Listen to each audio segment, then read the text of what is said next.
you noticed so far this season? Yeah, Kev, these situations are really all about execution, right? Are players poised in late clock situations? First of all, do they recognize where the shot clock is? Can they adeptly and quickly read defenses? So those are some of the things I'm watching for. So the Nets starting five. Down on the block, it's Johnson with Claxton. Thomas is out there with Russell. And it's Bogdanovich in at the small forward spot. Now, here's George. Shot clock at 6. And it's out of bounds. The Jazz able to retain possession here.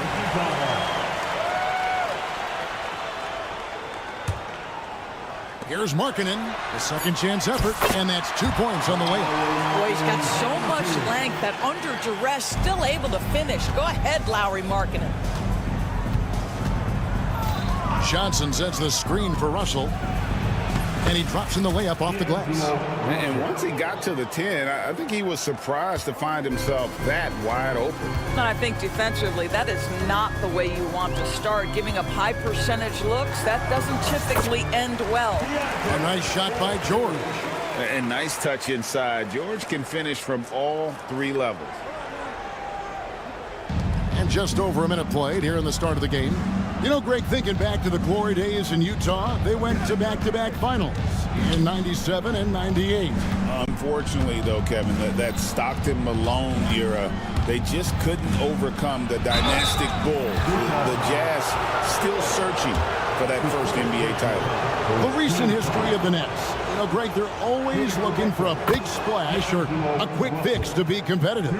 And, Kevin, this franchise has sold its future more than a few times. But they always find a way to bounce back. You hope they don't go for a quick fix with this group. Now, here is George. This game he had 13.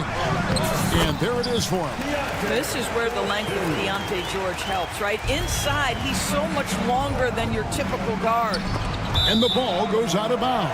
Nice touch by Claxton. That's a perfect example of why good hands are important in basketball. It just misread that pass completely. George with the ball. Picked up by Claxton. Collins wide open. He fires. Sinks the three-pointer. 80% from the field to start, playing with a ton of confidence. Here's Johnson.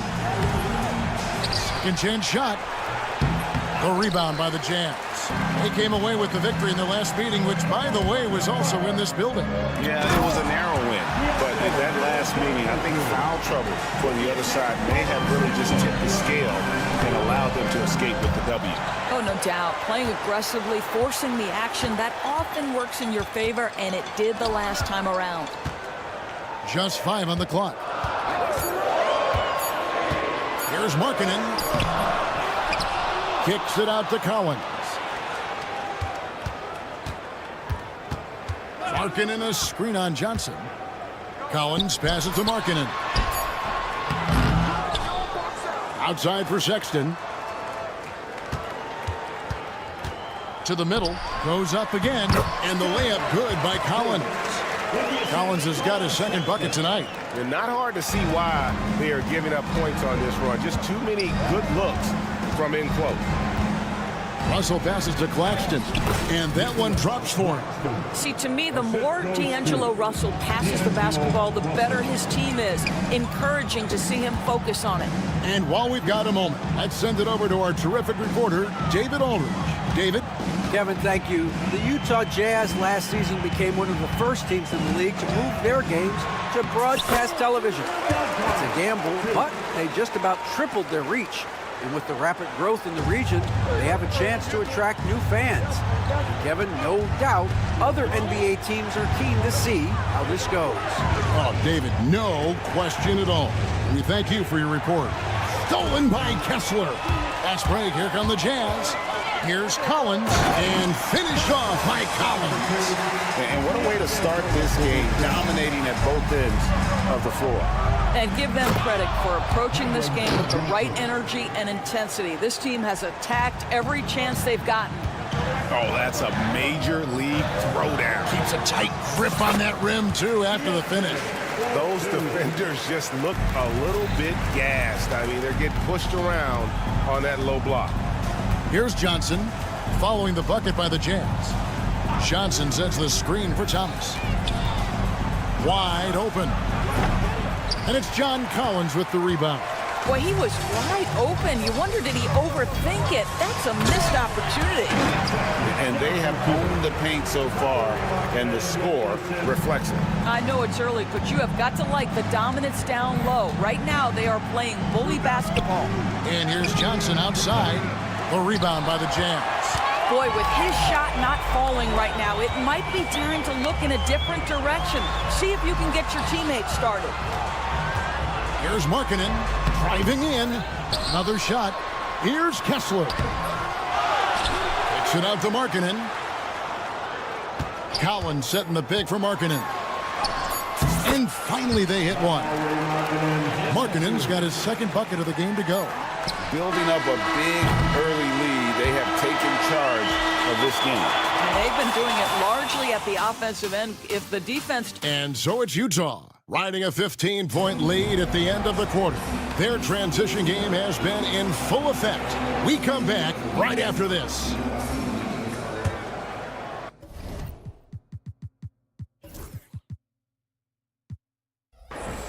And we resume our Valentine's Day broadcast. Glad to have you with us.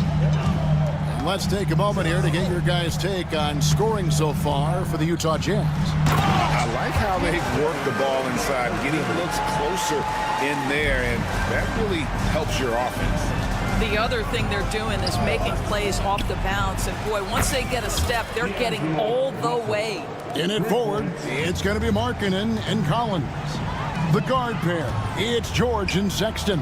And it's Kessler in at the 5 spot. That's the 5 on the floor for the Jazz. Here's Sexton. It's hauled in by Claxton. That's a surprise. I mean, really out of character for him to miss when the defense is not right up on him. Great Colin Sexton, still so young. He entered the league when he was just 19. Yeah, drafted back in 2018. Sexton has a few years left in his 20s, so you expect him to continue to expand his game and improve on both ends. Free throw good, Bogdanovich. Doris, it doesn't matter what team he's on, Bojan Bogdanovich is a professional scorer. He is, Kevin, and you love the fact that he fits in seamlessly wherever he goes. And the reason that he's able to do that, effective as a spot-up shooter or shot creator, high IQ, and now we've seen that you can start him or you can put him off the bench, and he's going to be effective no matter what. Johnson from outside. It's through for a second basket. He's now 2 for 6. The catch and shoot is exactly what you're looking for. Cam Johnson, one of the best shooters in the league. Here's George, and it's George finishing it off. Some power coming from the PG. Ah, that's right, GA. Seeing more and more of that these days. Backcourt guys who can elevate. We know versatility is huge in this game. Just a tremendous job finishing that play. Wow. And it's great to see Bogdanovich spreading the ball out. I mean, possesses good size, which allows him to see over defenders. And George kicks to Collins. Whistle blows, bucket is good, and he'll have a chance at the line to make it a 3-point play. Again and again, they're dissecting the defense and creating those high-percentage looks from inside. The Jazz making a switch here. Collier's checked in. One of the things I like most about John Collins is that steady demeanor that he brings to the game. You understand he's a double-digit scorer. He's going to get to the offensive window. Somebody you know what you're going to get from him night by night. And here in the second quarter of action with a hair under 2.5 minutes played so far.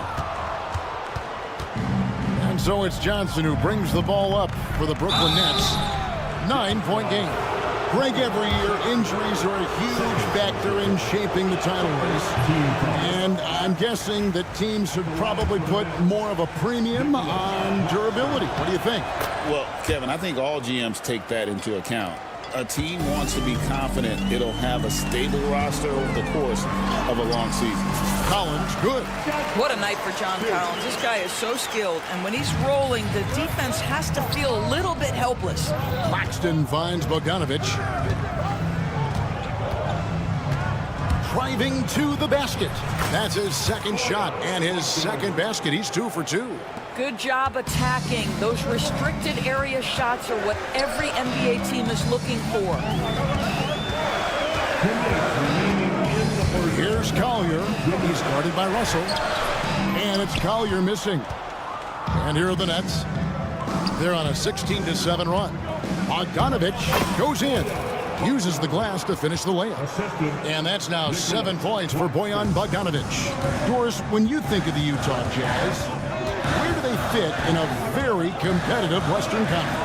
Well, think about it, Kev. The Gobert and Mitchell era was successful, but they couldn't get to the ultimate prize. So then you trade those 2 players away, you get a load of picks. This is the direction you've chosen, but now it's going to take some time and some patience. And he has really come to life here after a slow start in that first quarter. Here's Collier. He's guarded by Russell. Pass to Markkanen.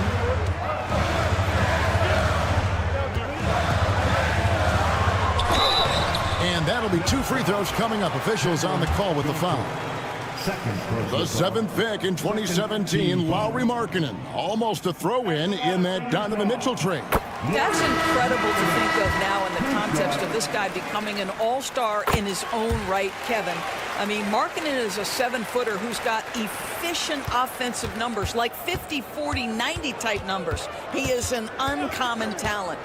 Johnson outside. Good, and the assist goes to Russell. Johnson's got 10 points in the game. Well, after hitting 0 from distance in the first, that's his 2nd make this quarter. Here's Clarkson. And then he jams it down right on top of Bojan Bogdanovich. Clarkson leaving no doubt with that finish, folks. And Thomas has it in the corner. Kicks it out to Johnson.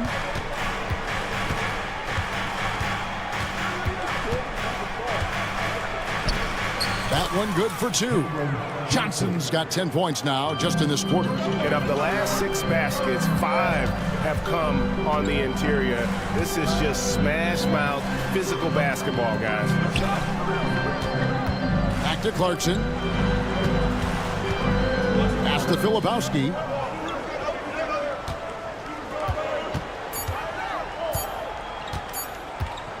Shot from 16, and that shot was up in time, but doesn't go in. And that'll do it for the first half. A competitive game so far.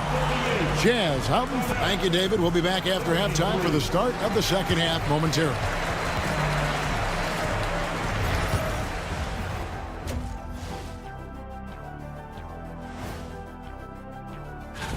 When I look at the Nets, they don't get their home opener until next game. But tonight, they start this new season on the road, kind of like... And looking at that first half, you gotta love what John Collins was doing out there. JC announcing his presence, thunderous around the rim. And that'll do it for half.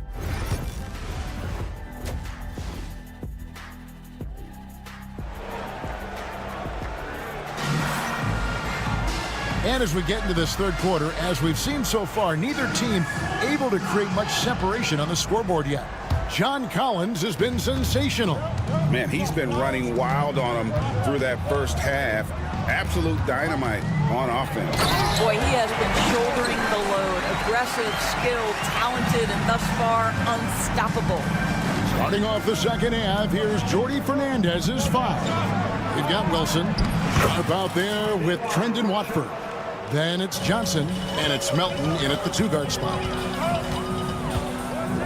Here's Collier, and the dunk to finish it off. A beauty. Just rubbing it in their faces with that dunk. He is never going to take his foot off the pedal.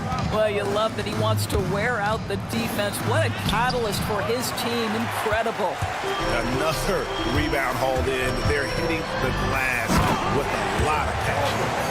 Love seeing a point guard who can explode to the rim like that. Oh, great attitude and even a better finish. Boy, it's incredible how much explosive scoring ability can come from the lead guard position. That is a big-time play. Terrific play call to give him a clean look at the rim. That's how you want to start the second half. Well, there is nothing better than catching a rhythm as early as possible. And boy, that's a terrific start right there. Great play calling, great execution leads to 4 for 4 to start this half. And not too long ago, Doris, there were such high hopes for the Nets' future. I mean, think about it, Kevin. A few years back, people were talking about Brooklyn being a dynasty in the making. They were loaded with talent. And for a lot of reasons, it fell apart pretty quickly. How fine is that line between success and failure in the league? Incredible. You know, when you talk about this Jazz team, Doris, you have to mention head coach Will Hardy. You certainly do, Kevin, because remember, he came from the Boston Celtics organization. He also had a history in San Antonio. He is known as an excellent tactician. He does an incredible job scouting. Utah always one of the best prepared teams in the league. Sexton against Melton. Pass to Hendricks.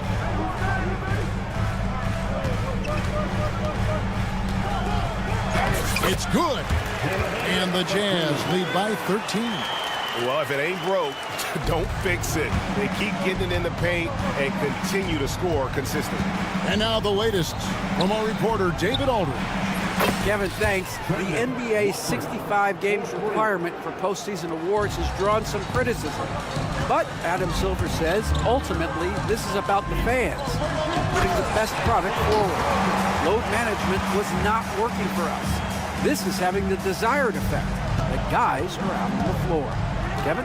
Yeah, they want to be on the floor, right? Keep them tuning in. Good stuff, D.A. Thank you. Wilson the pass to Johnson, and then Johnson with the dunk. Well, the coach loves this kind of ball movement. Anytime you create something inside the free throw line, you know it's a good look. And the basket by Potter. And they're beginning to just flat out fall apart defensively right now, especially on the interior. Screen by Watford. Johnson. Rebounded by the Jazz. And they've got a big lead, not just on the scoreboard, but really in the rebounding numbers as well. Collier, that's good. I'll tell you, you have got to have a short memory. You put a poor first half behind you, and you get to work here in the second. Johnson left side. It's stolen by Martin. Here's Sexton. Finished off the break. Anytime you get points in transition, you are thrilled. You can see the speed of Sexton on display. And slam dunk by Watford. Oh, forget about going for the long-range bomb to cut into that lead. Just take it to the hoop, my friend. And how? Brilliant throwdown. Martin with the bucket. Ever since halftime, they've played precision basketball on the offensive end. I got to believe that's something the coach talked to them about at the halftime. They have valued each possession. And folks, he did not luck into that one. He knew just where he wanted to be to grab that backboard. And he makes no mistake on the slam dunk. And he gives that rim a good tug on the way down. That's how you drive your point home right there. And then Johnson with the dunk. Yeah, he just punched the ticket on that one. That'll get the job done. Powerful two-hand jam. Here's Collier. In it goes for the 8th time in 10 tries. And giving up some inches inside, but makes up for it with an aggressive style. Well, he's attacking, he's forcing the issue, and that's simply stated a terrific play. Hendricks passes to Potter. Rebounded by the Nets. Following this one, they get to host the Cavaliers. That game will be a quick pit stop before hitting the road again. Here's Watford. Played in with a nice touch off the glass. Watford's got his 3rd basket of the night right there. Boy, it seems like every shot he puts up, it's going in. This guy is hot, hot. Johnson from outside. Melton off the mark there with the 3-point shot. Here's Potter. And he finishes it off with a one-handed jam. Want easy looks? Don't allow the defense to set up. What a beautiful fast break opportunity, and the finish pretty good. And so it's Utah. Feeling good about their 17-point lead heading into the break. Their strategy has been clear tonight. Work the ball inside, get shots in the paint, and now they are scoring with ease. We'll take a quick break and then back to the action here. And while we can now, let's take a look at today's State Farm assist of the game. And I'm glad this was the pick because I love this pass. Such a great dish. That's what I call court vision. Well, making the game easy for your teammates. All about putting them in a position to score. That's pretty. And as we head into the fourth, we'll see if there's a comeback in the works or if it's more of the same from the first three quarters. The guard pair, it's George and Sexton. The pairing up front, it'll be Collins and Kessler. And it's Clarkson in at the three, the small forward. That's the group right now for Utah. Lauri Markkanen's checked in for Clarkson. And that one's good, Russell. This guy, an effortless scorer. Outside, inside, in between. Dynamic scorer is D'Angelo Russell. The three from George. The rebound by the Nets. Claxton's got his fourth rebound in this one. Russell passes to Johnson. The rebound by the Jazz. Kessler's got his sixth rebound on the night. The shot by Sexton, no good. Nets trail by 17. Johnson with it. Guarded now by Sexton. And you talk about complementary pieces, Doris. Cam Johnson could fit on any team in the NBA. And that is because, Kevin, he has got one of the most valuable skills in the game today. That's range shooting. He's got size and a quick release, and he just continues to grow on the defensive end. This is about the last guy you want to send to the stripe right now. They keep fouling him, and he keeps making them. George with the bucket. Keontae George loves capitalizing in the painted area. Easy work for him right there. For Brooklyn, they've gone 1 of 3 from the field to start the fourth quarter. Russell passes to Claxton, and Claxton throws it down. And didn't do anything fancy there, but didn't need to. Nope, his only concern right now is getting the points on the board. And I don't mean style points. A nice shot by George. No doubt about the consistency when it comes to scoring the basketball for him tonight. A real nice lift for their offense. The shot's good. Well, an excellent penetrator who is always in attack mode. Go ahead, D'Angelo Russell. George looking over the floor to the inside. Outside Collins. Now that one is his 7th make in 8 attempts, a scorching 88%. Yeah, John Collins, tremendous body control because the contact is there. He just doesn't allow it to bother him. And I'll tell you, individually, he is doing all he can. But right now, somebody's got to step in and support this guy. Here's George. Just over 2.5 minutes played now here in the final quarter of regulation. This is why you select Keontae George. This guy is very capable of huge offensive nights. Johnson's shot is off. Jazz leading by 17. Outside Collins. Kessler with it. And there's another one for the Jazz. Russell against George. It's good. Now he's shooting 6 for 7. Boy, the bucket's been 5 feet wide for him. He's dropping everything in. And so George will bring it up for the Jazz. Beyond the arc. It's hauled in by Claxton. Claxton's got 6 rebounds now in the game. Russell kicks to Johnson. It's hauled in by George. Jazz have gone 5 of 8 shooting as we've come down the home stretch in this final quarter. Markkanen from outside. Drains it from beyond the arc. And the Jazz lead by 20. And one team is just completely outclassing the other tonight. Spirited performance, and it really ignited what is turning out to be a monster win here for the Jazz. And this was one that never really was in doubt, I thought, an all-around dominant performance. And you kind of thought that maybe even going into the game. Yeah, there was a sense of that, and man, they just pretty much blew them right out of the water. A clinic was put on display here today. And it'll go down as their first official win of the new year. They were really smart in the use of that game plan tonight. Used it in their first 2 games against this team, which equaled to 2 wins. And Markkanen throws it down. Yeah, I think that one closes the door on any comeback hopes. Impressive performance. To me, they just looked a step quicker out there. They certainly looked to want it more than their opponent. And what I love about Markkanen, he takes care of the basketball, and that's a result of being patient, playing smart, and just generally getting his points within the flow of the offense.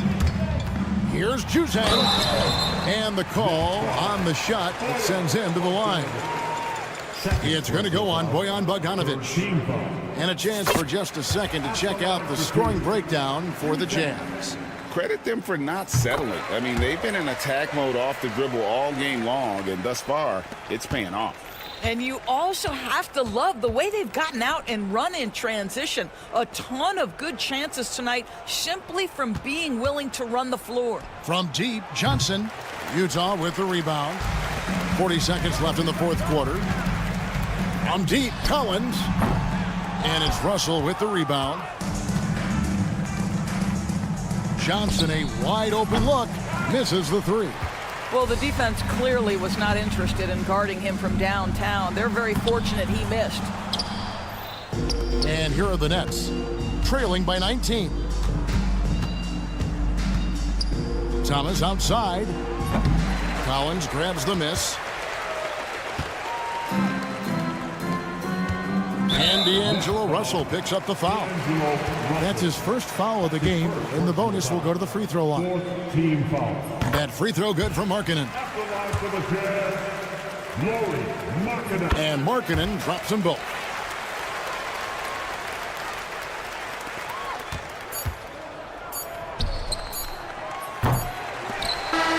And so it's Utah easily grabbing the win. They won this game going away. They were the better basketball team by far tonight. And you got to commend this sort of dominance, particularly here at home. It's a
hard to keep your energy up on consecutive nights. Well, that's why we see so many coaches sit healthy players for the second game, but the NBA has done a great job over the past 4 or 5 seasons cutting back on back-to-back nights where games are scheduled, and the players spoke up and the league listened. Now a look at Detroit's starting lineup. Down low, it's going to be Harris and Duren. Cunningham and Ivy work together as the backcourt, and it's Thompson in at the 3. Now here's Markkanen. Nice start for him, sinking his first shot. Combine Markkanen's size and that soft touch, it makes him a constant threat inside the painted area.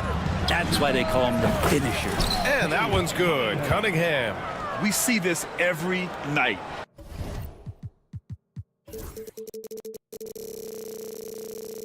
He has the skill.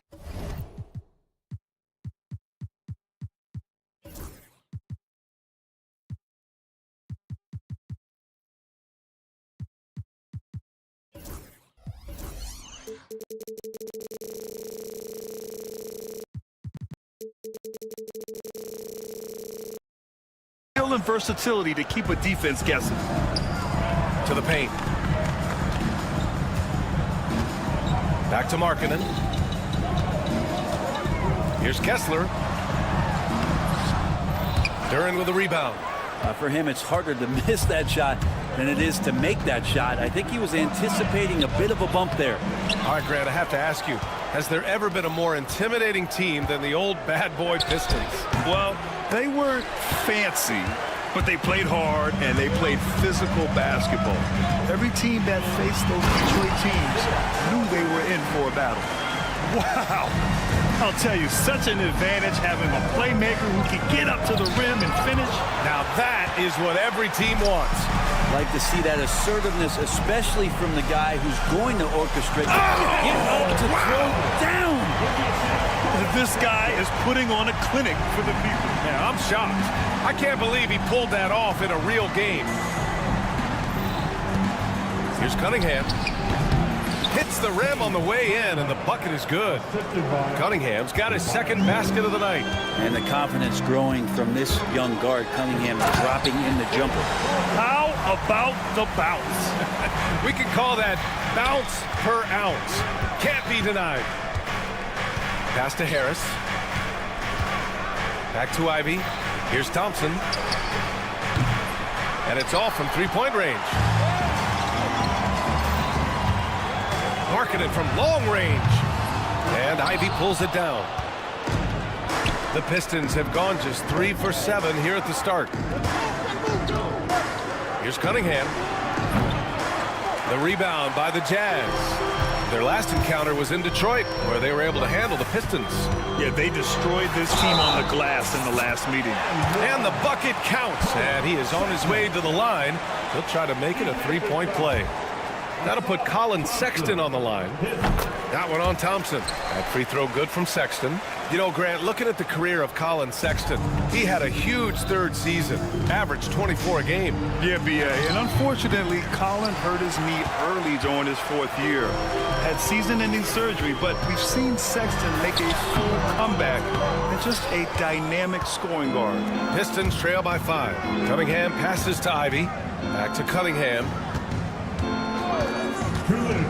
Fires from deep. Offensive rebound. Pass to Thompson. Oh, trying his luck from deep. Cunningham with the ball. On the wing, Thompson. Here's the floater. Ooh, tough break there. Shot after shot. They couldn't get anything to fall. Well, if he's going to keep shooting, they've got to run some plays for him. Screens, pick and rolls, anything they can do to get him started. Wow.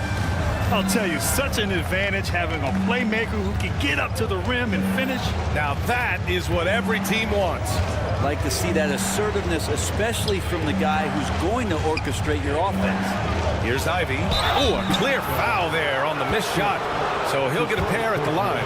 Well, the Jazz are one of just 10 NBA franchises to never win a championship, Grant. Yeah, you know, it's so hard to believe considering they have the 4th best winning percentage in NBA history. Think about it. If it weren't for one Michael Jordan, they'd probably have 2 rings. Knocks down the triple. Sexton's got 6. And what's working here, each guy is willing to make the next pass. Let's go now to the sideline and catch up with Allie LaForce.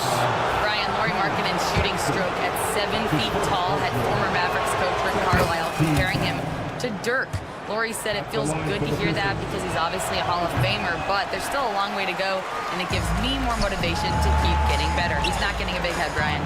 No, he's not, and that's the way you have to approach it to be great. Thanks, Allie. Here's Kessler. Thompson with the block. What you love about Thompson is his versatility at both ends of the floor. He's even able to block shots like that. Kessler, a screen on Ivy. 5 to shoot. Sexton passes to Collins. Three-pointer. Kessler, nice persistence to tip it back in. Getting out to a nice lead. Great flow and great execution. Out to Harris. Ball stolen. Driving inside. And a two-handed jam. They played with fantastic energy from the opening tip. You wondered if they would take some time to find their A game. They did it at jump ball. They've been awesome tonight. Grab that one. However, so far they're getting a little out-hustled on the boards. Here's Collins. And the layup is good. Really taking charge of the game, largely with a detailed interior attack. Well, how good have they been on the inside tonight, just getting down into the painted area and just dominating, controlling that spot. And so it's the Utah Jazz in command with a 13-point lead at the end of the quarter. Deep.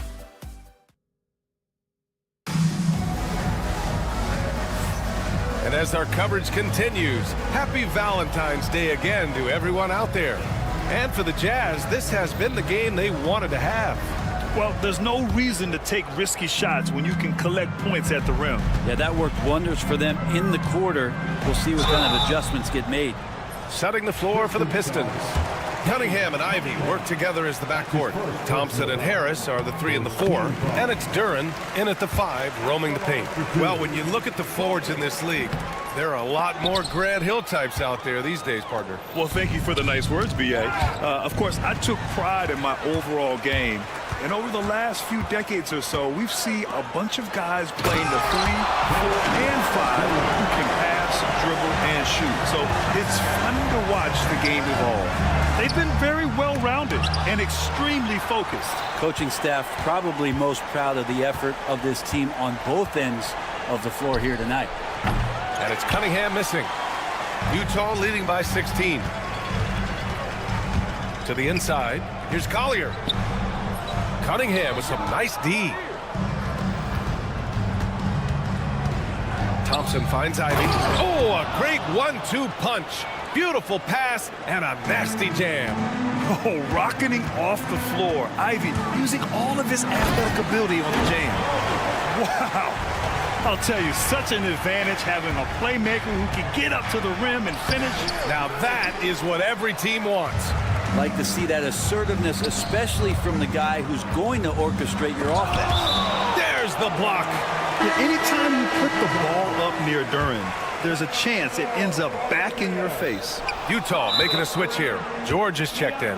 He got him. No doubt that's a foul. And it's going to be a transition take foul. And a look at how the hustle game has been going for the Jazz. You figured they might want to come out and run, and it's been the key for them early. They're just feasting on fast break chances. They've also done a great job of taking turnovers and producing out of that, working really hard that they're not wasting extra chances that they're creating. That's one of the best three-point shooters. You got to try to scramble the Jets right here and get that guy off the sweet spot. Well, Brent, the 23-24 Pistons tied an NBA record by losing 23 straight. One bright spot, however, was Jalen Duren. Well, the bright spot, BA, would be that you wouldn't mention that again. So let's just forget about that and put it behind us. But Jalen Duren did have some moments. He averaged a double-double that season at just 20 years of age. So the sky is still the limit for this young, big, physical player. Down low. Out to Thompson. Cunningham passes to Duren. And here's Harris outside. Well, he's very engaged right now, John Collins, defensively, and that's starting to make a difference for the team. To the middle. Kessler finds Collins. Back to Kessler, and it's going to be a 3-second call. Now we have a moment to look at how the blocks have been stacking up over the past several months for Walker Kessler. We're just not seeing the same tenacity from him on the defensive end lately. He hasn't been blocking as many shots over the last few months, and I think it's made him a little less intimidating under the hoop. Filipowski, he's checked in for Utah. Hardaway's checked in for the Pistons. That's his second triple this quarter. I guess he's left that dry spell behind. George outside.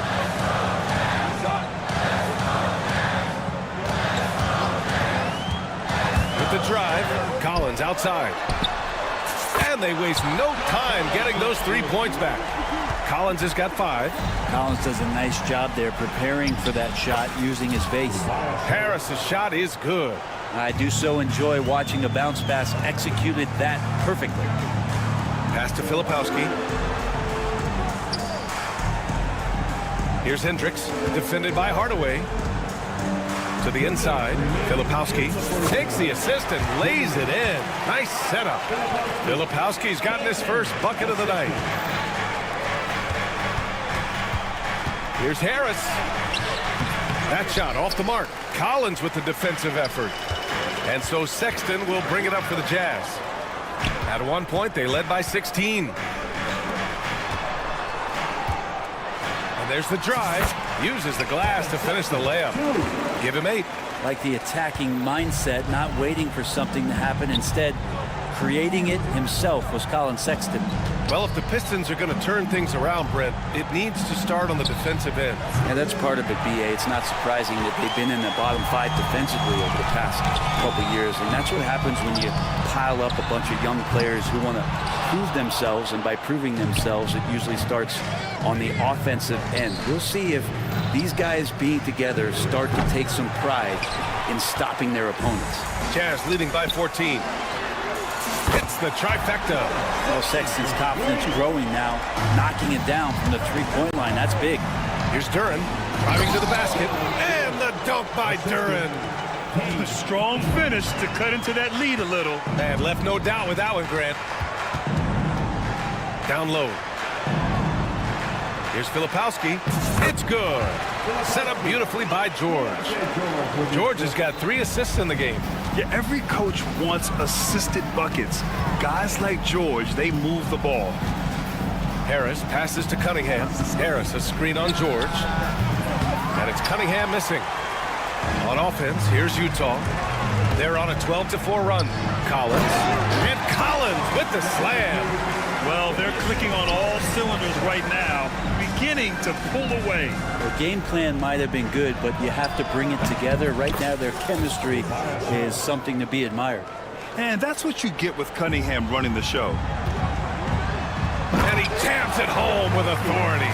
He just rises up and throws it down hard with one hand. That is such a go-to move for him. He holds nothing back on those.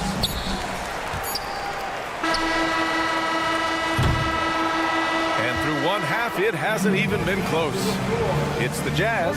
They lead by 18. And time now for the halftime break, with the third quarter soon to follow on 2K Sports. Please direct your attention to center court and get ready for the match.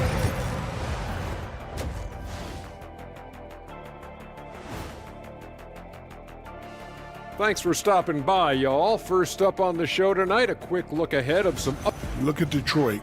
You really get to see what they're made of after your hard work in the offseason. Yeah, you have big changes, and then you have subtle changes. And moving on now to that first half, tough sledding so far for the Detroit Pistons. They don't want it enough. They're getting bodied up on the boards and doing nothing about it. Yeah, they get bodied up on the scoreboard as well, Chad. And that'll do it for us. Thanks for stopping by. We'll head back down to Brian Anderson and crew for the start of the third quarter.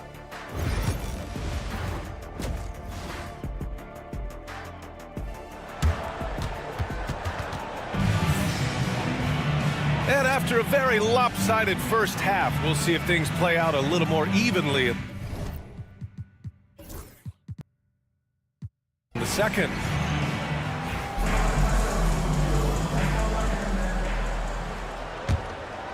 Jazz leading by 18. Clarkson the 2, and Markkanen is the 3. Then there's Keontae George. Then there's Kenyon Martin, and it's Potter in at center, filling out the middle. That's the group for Utah right now. Just a gutsy play by George inside, finding the close-range look. Outside Schroeder. There's the 3. Buries it from 3. Schroeder's got his first 3 points of the game. Well, that's a shot he can hit. If you give it to him, you need a little more energy on defense that next trip down. Back to Markkanen. Here's Potter. And he goes in for the dunk. That's the kind of passing you want there. Work the ball around, keep it moving, try to get an assist on every bucket. Here's Holland. And so he draws the foul, headed to the line to shoot a pair. Grant, a big reason for Utah to be excited about the future. Their young head coach, Will Hardy. Yeah, B.A. I mean, he's had this team competitive after trading away both Mitchell and Gobert. And I love how Hardy has developed guys like Lauri Markkanen. Filipowski, he's checked in for Utah. Williams comes in for Martin. George passes to Clarkson. From behind the arc. Sinks the tray. Clarkson's gotten himself going with a triple, his first basket of the game. Well, the talk at halftime must have been a good one. Right now, 3 straight buckets to start the quarter. 2 teammates connecting right there. Slick feed. Jazz leading by 18. To the paint. Here's Markkanen. Oh, plenty of contact on that shot. Officials call the foul, and he'll take 2 free throws now. And for a scorer as prolific as Markkanen, he doesn't need the ball in his hands too often. So many of his scores come off assists. So just a great sense of when to get into space and become available. Sensabaugh is checked in for Utah. Collier comes in for George. Over to the wing. Holland for 3. And it's out of bounds. Last touch by Hardaway. And a quick check now on the teams that led the league from the charity stripe a year ago. Utah, number 1. Well, last year, they were tremendous at the line. A very fundamentally sound team shooting-wise.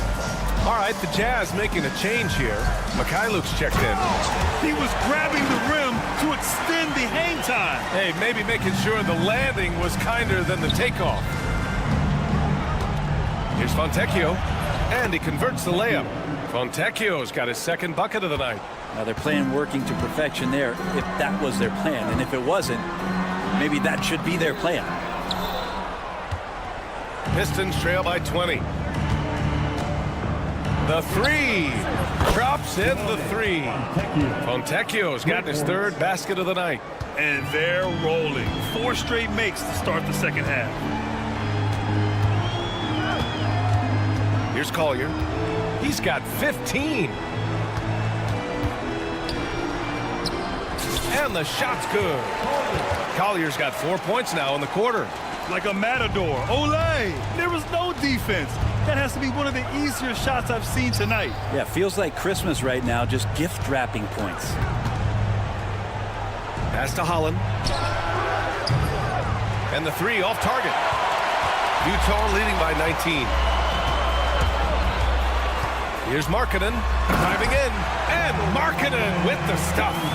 Markkanen looked pretty mobile on that attack. Sometimes when he takes that initiative, it works out. Let's check in with our reporter, Allie LaForce. Hey, Brian. The Jazz are making progress. Coach Will Hardy said this team has shown grit and character and has developed a lot of confidence. When we're going through game preparations, the players walk away knowing if they do certain things, they can win. That's a big step in the right direction. A bright future, Allie. Thank you. 7 feet, really good at shooting the basketball, a decent handle. Lauri Markkanen starts to tinker on that unicorn category.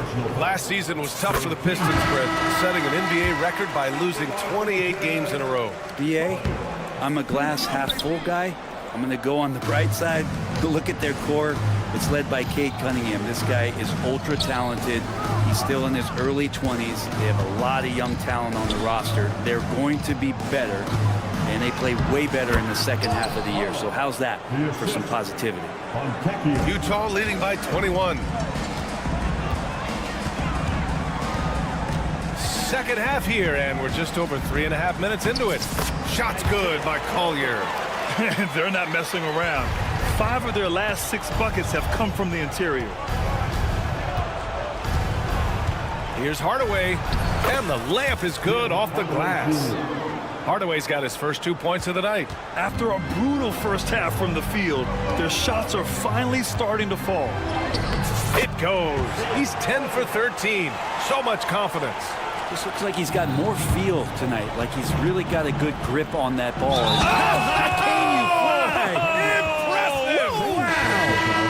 And trust me, Dennis Schroeder would love to score the basketball, but his ability to set up his teammates is also effective. George, he's checked in for Lauri Markkanen. The Jazz have gotten 8 of 9 to fall. Terrific offense so far in this third quarter. Collier. No good. Some solid defense from Stewart. Inside. Here's Holland. Powered down after the assist led him to the lane. So many different offenses that Tim Hardaway Jr. has played in, but he's trying to improve in his on-court awareness. A good show of it there. Back to Clarkson. Pass to Kessler. The rebound by Stewart. Pistons trail by 18. There's 21 seconds left in the third quarter. Shots good by Schroeder. It's interesting. They definitely had more three-point attempts in the first half. Not sure why they went away from it. Here's Holland. Stolen by Kessler. Here's Hendricks. And another miss by Utah.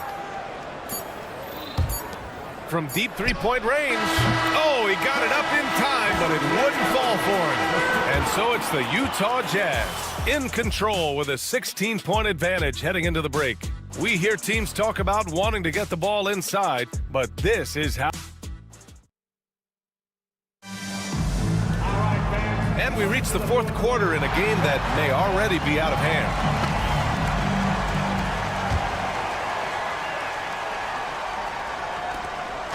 And here's Cunningham. He'll bring it up for the Pistons.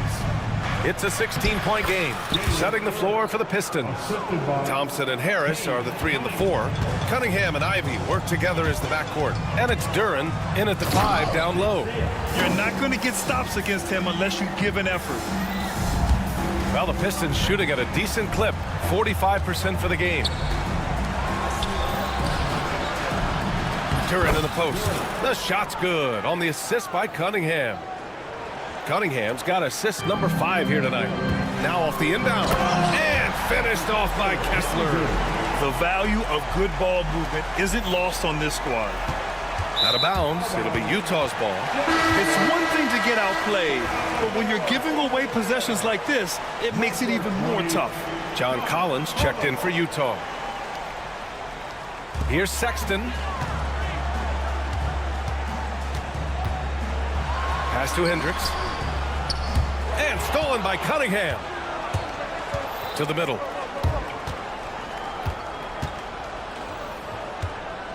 Down low. Out to Thompson. And the slam dunk by Thompson. Flying high, Asar Thompson.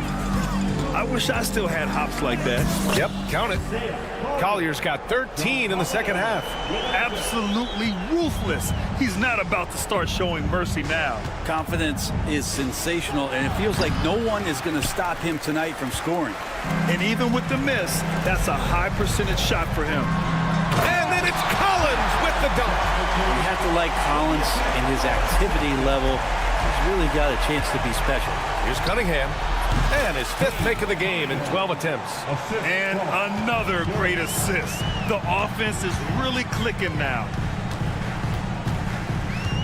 Here's Collier. Out of bounds. It'll be Pistons ball.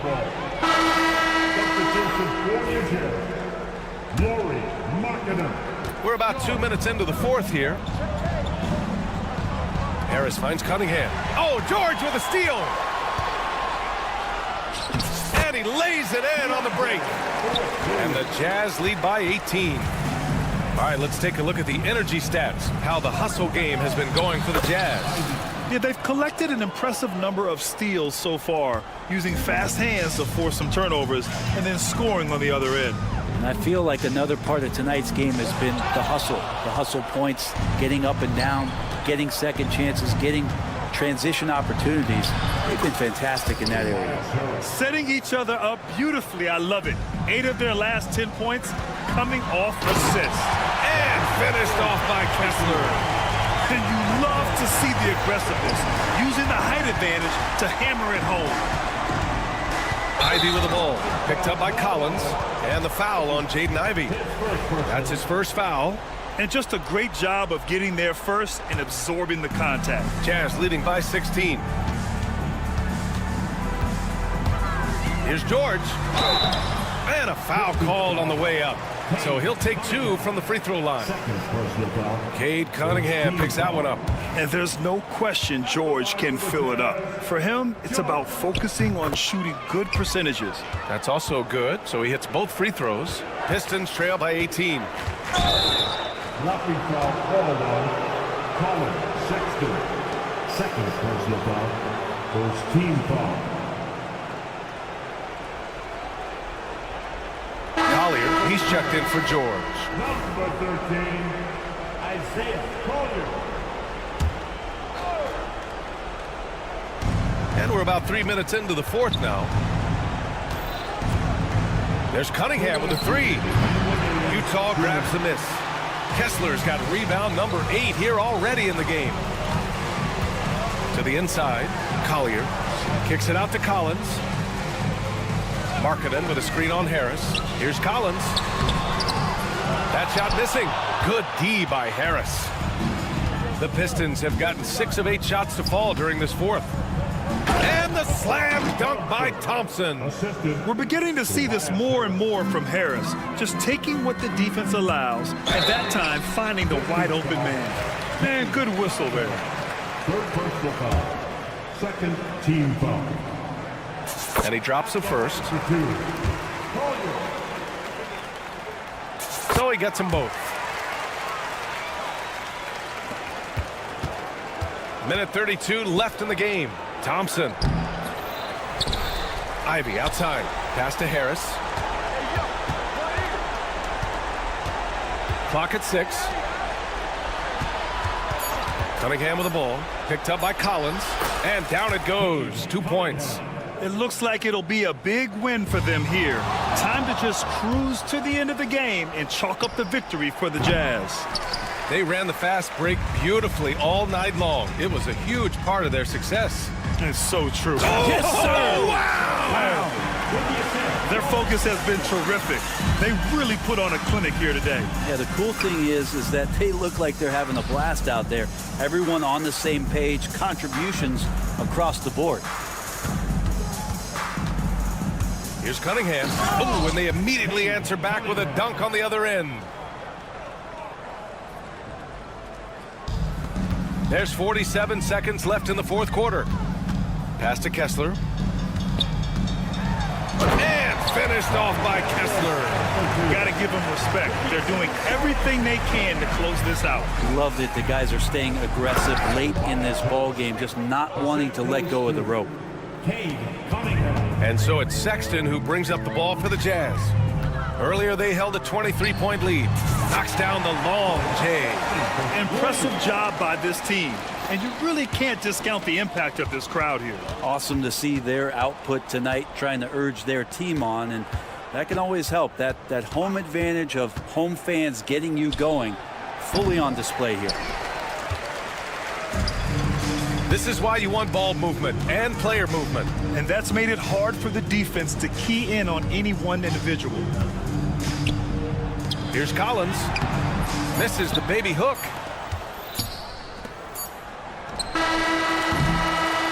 And so it's Utah easily grabbing this one. All right, Allie, good stuff there. Thanks for that. Thank you for joining us. That'll do it for now. So alongside...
things, Kevin. First, we're trying to build our habits the right way, everything. From the way we practice, to the way we prepare for games, to the way we warm up, all of it. And then second of all, we're trying to figure out our rotations. Who's going to start, who's going to come off the bench, which groups work well together. It's an ongoing process. A lot of moving parts, you're right. And now the opening lineup for Detroit. Inside for him, it's Harris and Duren. The backcourt pair will be Cunningham and Ivy. And it's Thompson in at the 3 spot. Now, here is Russell. It's stolen by Harris. It's Thompson off the drive. On the wing, Thompson. On deep. Not going to fall. Starting off slow. He misses his first 3 from the floor. To the right side. Claxton with it. Picked up by Harris. Claxton no good. That's not the type of opportunity he fails to convert very often. Here's Duren. And Duren slams it in. That is what they want from Duren. Spike it, young fella. And you look at Asar Thompson, coach, already imposing at the defensive end of the floor. He certainly is, Kevin. And that's what they got him to do. But it's the offensive end where he has to make strides, especially in his three-point shooting. It's problematic for a perimeter player who struggles to get the ball in the basket. Now, here is Russell, following the miss by Kate Cunningham. Here's Bogdanovich, makes it off the glass. And Bogdanovich, a talented scorer, likes getting involved down low. Pistons have gone 2 of 6 from the field. Here's Ivy, and the rejection by Claxton. Here's Thompson. There we go. Now in the scoring column with that make, he is 1 for 4. And their post play has been really solid right off the bat. It's Russell with the drive. Chalk up 2 there. Russell's got his second basket of the night. And, you know, we talk about feel and reading the situation. Russell gets an opening there and does not flinch. Duren, no good. The Nets have gone 50% from the field, hitting 3 of 6 since the opening tip. Here's Bogdanovich. That doesn't go in. Had a chance, though, to take the lead. And, well, Detroit shooting 33% here in the first quarter. And look at Harris just going for it up high for that alley-oop. To the paint. It's tipped. Stolen by Thompson. Harris kicks to Thompson. Over Russell. Duren against Claxton. 2 minutes to play. First quarter. Cunningham inside. It's hauled in by Claxton. Claxton's got 4 rebounds in this game. Thomas, it's a wide open look. Good on the 3-point shot. And he likes to get in a rhythm early. Nice triple. And so it's Cunningham. He'll bring it up for the Pistons. They trail by 1. Since moving back to Brooklyn in 2012, the Nets, Greg, have won just 2 playoff series. And just think about the all-stars they've had. KG, Pierce, Durant, Kyrie, Harden. I could name more. The Nets just haven't been able to put it together. And with an update from the sideline, let's check in with David Aldridge. Hey, Kevin, the Brooklyn Nets wasted no time hiring the next coach, Jordi Fernandez, shortly after the conclusion of last season. Despite his youth, Fernandez has been on the rise after stops as an assistant with the Kings, Nuggets, and Cavs, as well as coaching the Canadian national team. Kevin? You know, D.A., we've been talking about Jordi Fernandez for a long time. Now his big break, and I'm very happy. I know we all are for Coach Fernandez. Hey, David, thank you. The kick out to Cunningham. Fires from deep. Hits it from 3-point range. And after missing 4 straight, he finally gets 1 to go. Harris against Johnson. The layup off target. Ivy dishes to Harris. Here's Cunningham. Duren the pass to Harris. Another 3 for Detroit. And through hard work, this has become Harris's bread and butter. A knockdown shooter off the catch. Russell kicks to Johnson. And it's Jaden Ivey with the foul. That's his first foul. First team foul.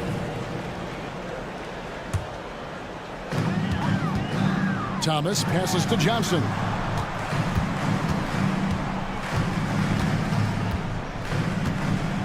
Five to shoot. Claxton sets the screen for Johnson. And you know that's going to be goaltending, guys, so that's a free basket right there. Well, that was a creative move.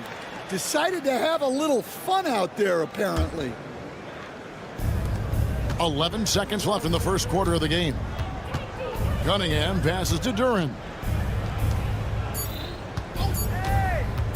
Cunningham on the wing. And Detroit again with the bucket. And that pick takes the D totally out of the equation. Yeah, you've got to lock and trail hard. You can't. And so it's the Detroit Pistons holding on to an 8-point lead heading into the break. They've dictated the pace, pushed the ball at every chance, and it's paying off for them. And we'll be back with you shortly. And we resume our Valentine's Day broadcast. Glad to have you with us. And guys, looking at what you've seen so far from the Pistons, what do you think? In that first period, they showed a willingness to make the extra pass. Yeah, it's the kind of offense every coach loves to see. Selfless and smart. Down on the block, it's Johnson with Claxton. D'Angelo Russell out there with Cam Thomas. And it's Bogdanovich in at the 3. That's the next 5 as we get into the second quarter. Well, I want to see more of this from Duran. Nice effort using his size to make an impact defensively. And for Detroit, they come in off a good outing against Chicago. And when you take a look at Jalen Duran, a big man, Greg, who seems to get better each and every season. Well, you know, he averaged a double-double in his second season. I especially like how hard he goes after rebounds. This guy has a bright future in this league. 4 on the shot clock. Offensive rebound in the corner. It's Harris. Gets the three-pointer to fall. Harris has got the lead up to 13 now for the Pistons. And that's the battle they haven't been winning today. Their work on the glass has been porous, and that's got to change. Here's Ivey. He's got 7. Here's Thompson. But teardrop falls in. The assist totals, Kevin, just continue to grow. They're way ahead in that category.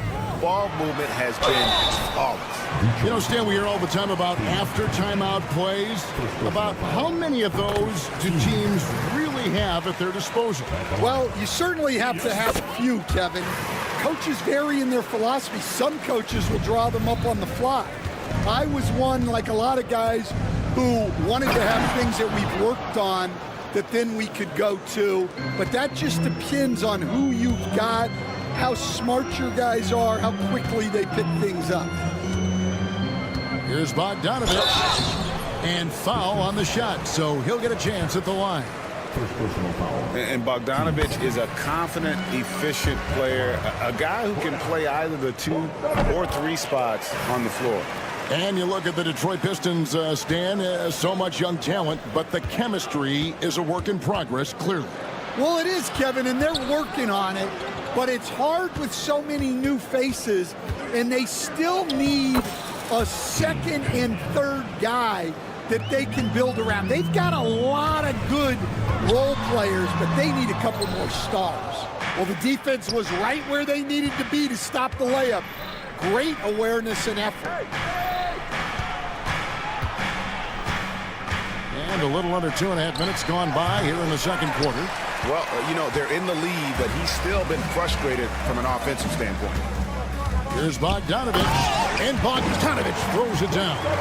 Yeah, the length and height of Bogdanovich is impressive. Outstanding at slamming it down there when he got the chance. Count that bucket. Harris has got 5 points now in the quarter. Yeah, the chemistry has been terrific. Really impressed with their offensive execution. Russell dishes to Thomas. Johnson with a screen on Ivey. Thomas's shot is off. Pistons leading by 15. Second quarter. Launches it. Rebounded by the Nets. Claxton's got his 6th rebound on the night. To the middle. Johnson. It's hauled in by Harris. Harris has got 6 rebounds here tonight. Ivy finds Harris. Ivy against Johnson. That's in, and that's his 4th basket of the night. He's taken 7 shots, a solid 57%. Every time they get scored on during this run, it's come from inside the paint. And they've done well at taking advantage of some late defensive rotations and getting the ball in the paint. Thompson misses. Oh, he really broke up that transition opportunity. Looks like it'll be a transition tape foul. All right, well, a look at how the points have been generated so far. Scoring breakdown for Detroit. Well, they're in a great flow. The ball's moving. All those assisted buckets means the offense is running well. Oh, man, their mid-range jumper also has been on fire. Tough to beat a group of guys shooting with that much confidence. And no doubt they'd love to see him get a lot more of those opportunities. And that deficit will go away quickly if he does, Greg. Oh, nasty dunk there by Cunningham. This is why he went first overall. Cade's got length, skill, and athleticism. Cam Thomas was the 27th pick in the 2021 NBA Draft. GA. I think a lot of teams, wouldn't you agree, are regretting passing on him. Yeah, it's pretty hard to believe that he fell all the way to the end of the first round. Lots of teams would love to have a scorer like him on their roster. 43 seconds left to play here in the half. Harris passes to Duran and taken away by Johnson. Outside Bogdanovich. And he makes good on the layup. Bogdanovich has got 6 here in this quarter. And they keep hammering away at him inside, forcing the ball into the paint. Good for another field goal. Number 5 in the night. 5 for 10 shooting. Yeah, and they're starting to warm up from the field this quarter. Unloads. And Detroit again with the bucket. Well, Cunningham, offensively, he can hurt you in so many ways, and he's got it all working tonight. Here's Russell, and Thompson sends it back. So it looks like the Nets will retain possession here. We've got 13 seconds left in the first half of basketball. Now, Ivy, he's got 9. Fires to the hoop. Haven't we seen that a few times today, guys? I mean, their defense has got to have a little bit more toughness about it. It's Russell with the drive. Misses the layup. And so it's Cade Cunningham making things happen for the Pistons. He notched 8 points in the quarter and has that terrific basketball instinct on display. Back to the action in just a minute.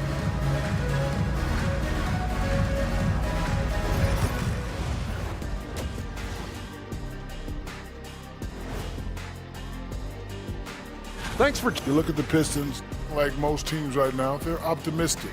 We'll see how they handle the first couple of games. Yeah, everyone's... Now we'll take a look back at that first half. What an all-around performance it was for the Detroit Pistons. How about the point? And that'll do it for halftime.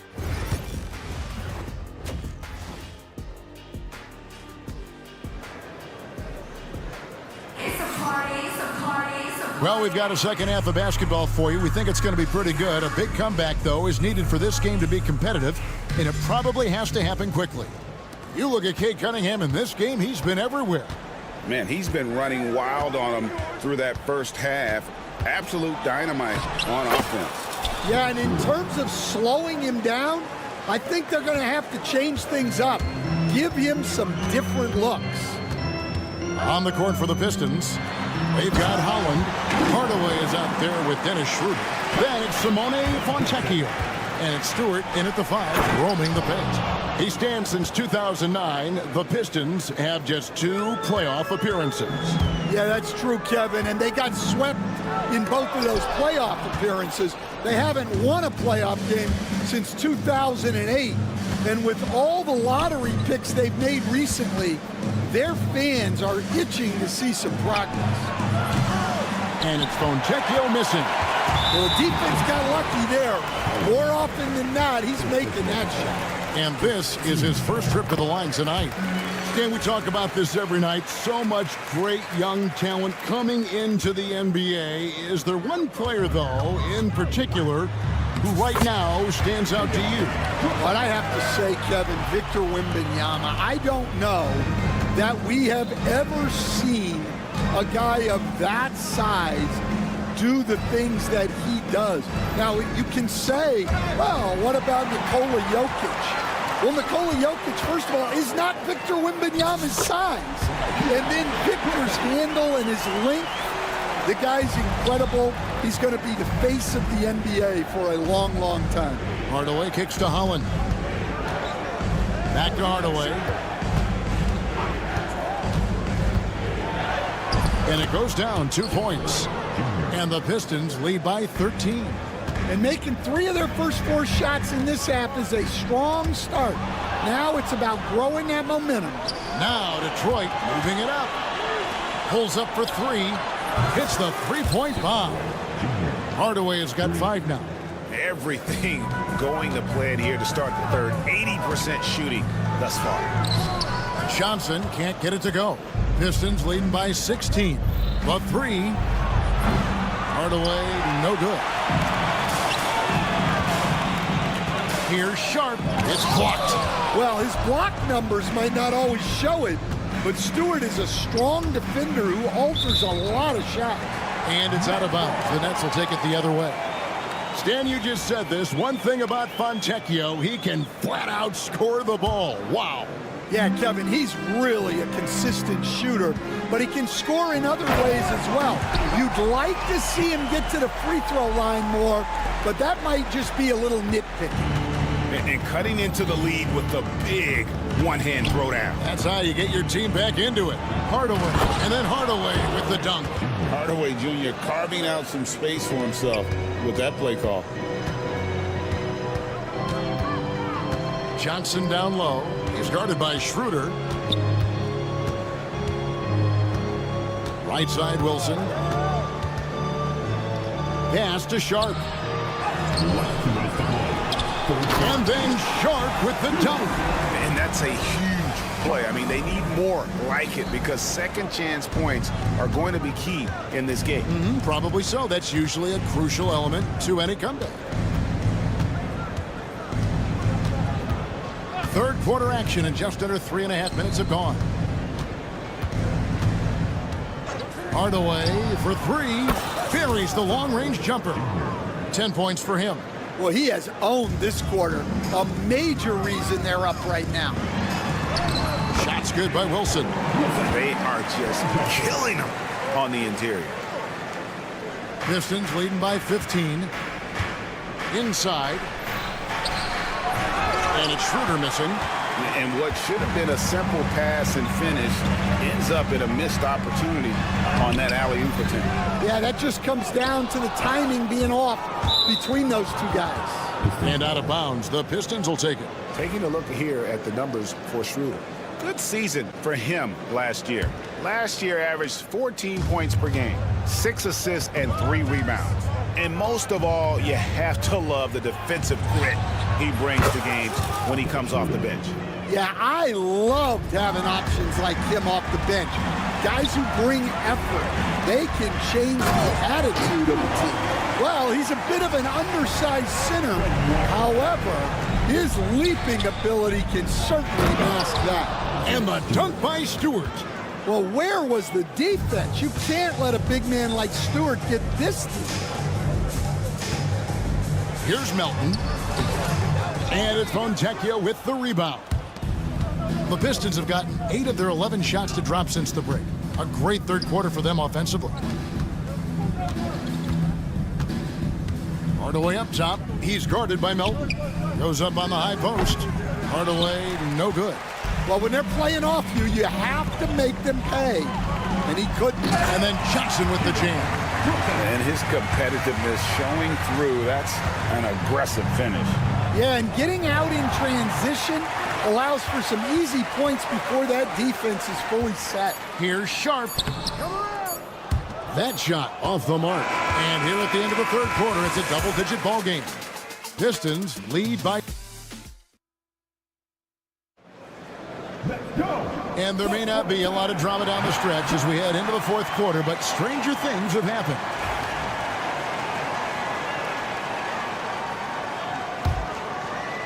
Nets trail by 16.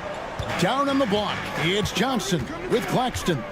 D'Angelo Russell out there with Cam Thomas. And it's Bogdanovich in at the 3, the small forward. So that's the lineup for Brooklyn. You coach Stan at various levels for 30 years. How has the transition been to the broadcasting business? Well, Kevin, it's been great because of people like you and because I'm undefeated. Right. But do you miss the aftermath when there's at least a score sheet? There's a scorecard that says win or loss. I do miss that. There's no question. I miss the competition. I miss the camaraderie of building toward a result. But I've started to get some of that in broadcasting. And it looks like, yep, it's a coach's challenge on the personal foul.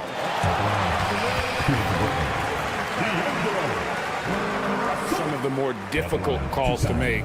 Personal fouls can be tough. The action is so fast that it's really tough to catch everything in real time.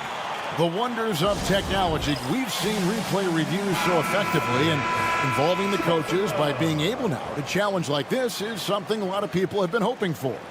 And so the word is in. They've decided that the call stands as it was made on the floor. And, you know, even if a coach still feels this wasn't the right call, you got to acknowledge the effort being put in to reviewing it. The double checking, and the game continues on. And now we've got some time to check in from the sidelines. What you got for us, DA? Well, during the break, I listened in on J.B. Bickerstaff's huddle. Now, Coach told his team, we're up. Take care of the ball. Don't give them the game. Playing smart basketball will clinch a victory for us. Guys? Thanks so much, David. And this young guy, Ivy, is doing anything he wants right now, dominating in effortless fashion. Here's Johnson, and he uses the glass on the layup. Well, he can beat you in a lot of ways. Very challenging to defend. Cunningham passes to Duran. Baseline try. The putback controls the rebound and puts it back up and in. And the Pistons lead by 14. Well, the numbers will show that Duran is one of the top offensive rebounders in the game. He is a high-motor player. Well, that's what you want. Get him the ball and see if he can close the gap. Cunningham for 3. On the wing, Thompson. He's covered by Bogdanovich. And Thompson throws it down. And when he lets the athleticism take over, Thompson can do almost anything. Here's Johnson. Good, and the assist goes to Russell. Russell's got 3 assists in the game. Well, you love the unselfishness. Makes the next pass and enables his team to capitalize on the possession. Thompson inside. Bogdanovich on him. And stolen by Russell. Here's Thomas. Oh, and the jam by Thomas. Yeah, the anticipation. Russell on top of the play there. Gets the steal, then gets his boys out in the open floor. I think this is a rare case of being overcommitted. He tried to go all out at the rim, and they stifled him. A slight rebound advantage for them. One more column in their favor, and it's all adding up. Yeah, this is really important to Cunningham's development. He needs to keep rising, firing, and hitting these pull-up jumpers. Pistons leading by 12. Thompson with it. Picked up by Claxton. Duran the pass to Cunningham. Here's Thompson. Now Duran. Johnson with the rebound. Fourth quarter keeps moving right along. 3 minutes gone so far. Thomas. And the layup's good off the glass. It's those kind of passes that bring up the entire team's confidence. Driving inside. Releases. And the rejection by Claxton. Here's Russell. Second chance effort. Rebound by the Pistons. They led by as many as 18 points. Here's Ivy. And slam dunk by Ivy. And Ivy is showing why he was a top 5 pick in 2022. It's great seeing him put it all together like this. Here's Thomas. Here's Russell. Kicks it out to Bogdanovich. Second shot opportunity. Good, and the assist goes to Russell. Russell's got assist number 5 here tonight. Pistons leading by 10. Duran, no good. 1:15 left to play here in the fourth. Second chance shot. Pass to Claxton. Johnson with it. Picked up by Harris. Just 5 to shoot. Nice yet again. And Thompson sends it back. He has the potential to be an elite NBA defender for a long time. Thompson can guard anybody. And really just a great play to sacrifice his body and take the charge. 50 seconds left in the game. Russell kicks to Johnson. Claxton, a screen on Harris. Johnson, the pass to Claxton. And here we go. Thompson heading to the hoop. Pistons passing it around. And he makes that one. They just blocked out the noise, kept on grinding, and this is their reward. It is always a special feeling winning on the road. The degree of difficulty adding to that sense of accomplishment. Detroit with the ball. 10-point lead. Duran, the pass to Cunningham. Oh, and that one had the right spin on it, and it is good. Taking no chances. They go on one last run to seal the deal. Yeah, this run has poured a bucket of water on any ember of a potential comeback. Here's Ivy. That 3 off target had some space there after the little pump fake. And so Detroit takes this one by a big margin. A solid win on the road for them. This building was dead silent.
think obviously there's a ton of excitement because you put the offseason to use trying to improve your skill as a player, but you love the game of basketball. It's hard not to get amped up. You know, it's just the mature players who are able to channel that in the right direction. And checking out Utah's opening lineup, the guard pair, it's George and Sexton. The pairing up front, it'll be Collins and Kessler. And it's Markkanen in at the 3, the small forward. Now, here's George. Outside, Sexton. A three-pointer, no good. Johnson surveying the floor. Nice concentration to hit the double clutch layup. Oh, what a mid-air adjustment. You know, he had to alter his release point, but didn't let it throw off the shot. Russell against George. Back to Collins. Jacks up a 3. Buries it from three-point range. Collins, such a confident shooter, and this guy on the catch, he's ready to rock. Doris, what's the key for a team like the Nets, who have to hit the reset button, so to speak? I think, Kevin, you have to find consistency at the head coaching position because then you can set clear and achievable goals for your team going forward. You set a style of play, commit to it, and just build year by year, game by game. And the latest now from our sideline reporter, David Aldridge. David, it's all yours. Take it away. Hey, Kevin, I was able to catch up with Brooklyn's head coach. He talked about the challenges that come with playing against Lauri Markkanen. Coach said you have to know where Lauri is at all times because he's so effective playing off the ball. He's a knockdown shooter and a smart cutter, and he moves extremely well for his size. This team's got a lot of respect for the mobile 7-footer. Back to you guys. Thank you, David. Utah is gone, just 1 of 4 from three-point range here in the first. The 3 from George. Markkanen finds George. Launches a 3. Another miss by Utah. Just one made field goal in 5 tries. Not a good start. Johnson. And it's John Collins with the rebound. That was their first miss of the game. 4 for 5 right now. What a good start. The shot by Sexton, no good. And on an open look like that, he's very gifted at making the weak coverage pay. Boy, if you're going up against this guy in this close a range, you've got to defend with everything you've got. A tremendous job defensively. Now, here's Sexton. Collins wide open, he fires. That ball's nice feed that time from George. Collins has got 6 points. John Collins is excellent from deep. Remember, this guy shot 40% for a season in his history. Not the kind of aggressive defense they need to cut into the lead. Yeah, you have to protect the rim, Greg, a little better. They're just too slow to react. You can't afford to sleepwalk through possessions. What's going on out there?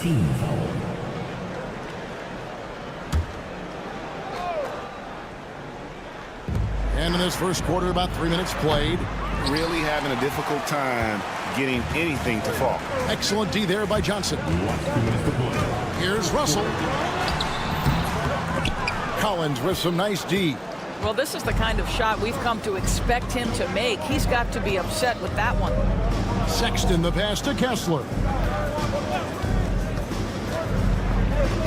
Now George. Last time out he had 13 points. Back to Kessler. Shot clock at 5. Three-pointer, Markkanen. And out of bounds as Brooklyn gains possession. And now let's have a look at the teams that were last year's best from the free throw line. The Jazz, number 1. You know, they made that a point of emphasis a season ago. I mean, they spent a lot of time in practice drilling their free throws. And I think it really paid off with the best percentage in the league. Thomas passes to Johnson. And oh boy, a lot of contact there, but he gets the call and will shoot 2. Well, Greg, over the last few seasons, one area of consistency for the Jazz has been their rebounding. Yeah, and they have some size, and they make controlling the boards a focal point. When you're playing Utah, you better be ready to put a body on somebody. And stolen by Russell. 1:14 left to play in the first quarter. A chance to extend the lead to double digits, but it's no good. And that's a foul called on Colin Sexton. That's his first foul. And they're losing their concentration here, guys. Just sloppy with the ball. We've got 1:08 left here in the opening quarter. Here's Russell. Takes it inside. Rebounded by the Jazz. Boy, the wheels have definitely fallen off in this quarter. He cannot buy one. Nets leading by 8. Here's Thomas. And Claxton throws it down hard. Oh, my goodness. That is an absolutely insane finish by Nick Claxton. Johnson sets the screen for Bogdanovich. Back to Johnson. Great pass to set up the lay-in. Johnson's got 12. And they have owned the paint so far, and the score reflects it. I know it's early, but you have got to like the dominance down low. Right now, they are playing bully basketball. Now, here's Collins. 6 points for him. Kessler with the bucket. Boy, Kessler ready to fire. Locked and loaded on the catch. Here's Russell. Markkanen with the block. Let's give some credit to the defense for how they're guarding this guy right now because they're refusing to let him get comfortable. Tries again. Lays it up off the glass. Now that's how you pick up second chance points. Stay active and be ready as soon as the shot goes up. And Johnson with the stop. Now how about breaking out the Statue of Liberty on that dunk? A nice way to pad that lead a little more. You're right. A free-flowing first quarter. Great scoring through 1. It's the Nets. They're up by 9.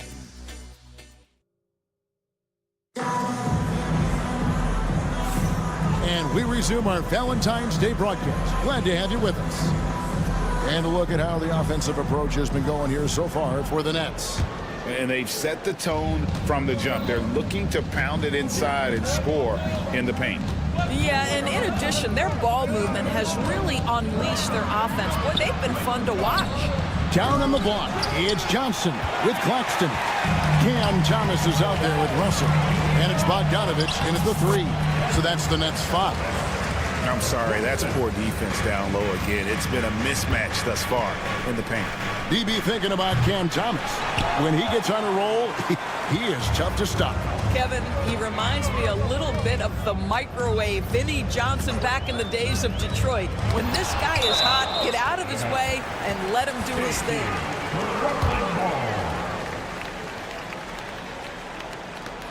Thomas finds Russell. I'll tell you, his shot is just lost right now. There's just no consistency. Amazing that they're still up in this basketball game. Sexton against Thomas. Sexton attacking. And the shot goes down. Sexton's got his first points of the night. Well, slicing his way to the cup. Sexton's so dangerous on the drive. Bucket is good. Yeah, that was the third straight high percentage look the defense has allowed. The defenders have got to start putting bodies on bodies. Sexton against Thomas. Kicks it out to Collins. Offline with his 3. Just enough coverage to bother that three-point attempt. Bogdanovich goes back up. A shot's good from Claxton. Claxton's got the lead up to 13 now for the Nets. And they're beginning to just flat out fall apart defensively right now, especially on the interior. In the corner, it's Kessler. Back to George. 6 on the shot clock. And there's the drive. He tries for 3. A rebound by the Nets. Claxton's got 9 rebounds now tonight. And it's Bogdanovich in the corner. It's good for his second make. He's made 2 or 3 so far. Well, Bogdanovich looking so comfortable close to the rim. Just extends past the defense beautifully. Outside, Sexton. And stolen by Bogdanovich. Thomas passes to Johnson. And the rejection by Collins. Yeah, that's just John Collins erasing shot attempts with that long wingspan. And the ball goes out of bounds. Last touch by Claxton. Greg, what a great time to be a fan of basketball. Not just in the NBA, but all over the world. Absolutely, Kevin. The sport just continues to grow, and there's increased value being placed on all-around skill, even in youth basketball. And I think that bodes well for the future of the game. That's his first triple of the second period, third of the game. Russell inside, defended by George. Collins grabs the miss. Jazz trail by 12. On the wing, Markkanen. Claxton covering. It's a +5 advantage for them in rebounding after that one. Johnson inside, working on Kessler. Johnson's shot is off. A moment now to hear from our sideline reporter, Hall of Famer David Alden. David. Kevin, the league recalibrated its emphasis on fouling during last season. Commissioner Adam Silver said there was a sense that offensive players had too much of an advantage, so an adjustment was made. The fans want great offense, but they want players to be allowed to play defense as well. And I think that's what we're seeing. Kevin, it's a welcome change. Welcome indeed, no doubt about it, D.A. Markkanen from outside. And after that solid opening quarter, you can see now he is definitely starting to cool off. Well, a nice defensive play. Altered the shot, then stayed right there to clean up the glass. George. Another miss by Utah. Nets leading by 12. And it's Russell in the corner. Bogdanovich against Kessler. And he gets the whistle. 2 free throws coming up. There's a lot to like about Bogdanovich's game. He's a skilled scorer, he's a capable defender, and I think there's some leadership qualities there. And so Bogdanovich nails both of them. Jazz trail by 14. There's 37 seconds left in the first half of the game. Kicks it out to Collins. 5 on the clock. Sexton finds George. Outside Collins. The Jazz with another miss. Thomas passes to Johnson. That one falls through. It's his 6th make from the floor this game. Now 6 for 10. You can see when Cameron Johnson gets his rhythm, he is so effective on the offensive end. Kicks it out to Collins. Can't connect from long distance. And so it's the Brooklyn Nets with a sizable lead as the quarter wraps up. They're ahead 16 points. They've been playing some ferocious defense. Back right after this.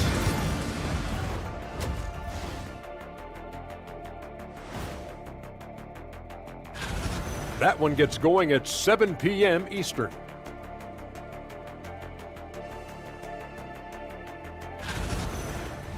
And looking now at that first half, anything that could have gone wrong did go wrong for the Utah Jazz.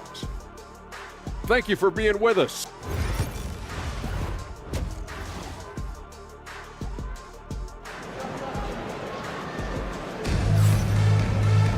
And there wasn't too much drama in the first half, but maybe things will tighten up here in the second. You gotta like what Cam Johnson has done in this game. And you know he's going to put up points every time out, but boy, he made it look so easy in that first half. Now let's see if he continues that trend the rest of the way. He certainly has the talent and the endurance to do just that. Getting underway here in the second half, here's Will Hardy's 5. Wing pair will be Sexton and Markkanen. The pairing up front, it'll be Collins and Kessler. And it's George in at the point guard position. Jazz trail by 13. Here's Sexton, and Sexton slams it in. Well, just a little bit of momentum and Sexton going right to the rim.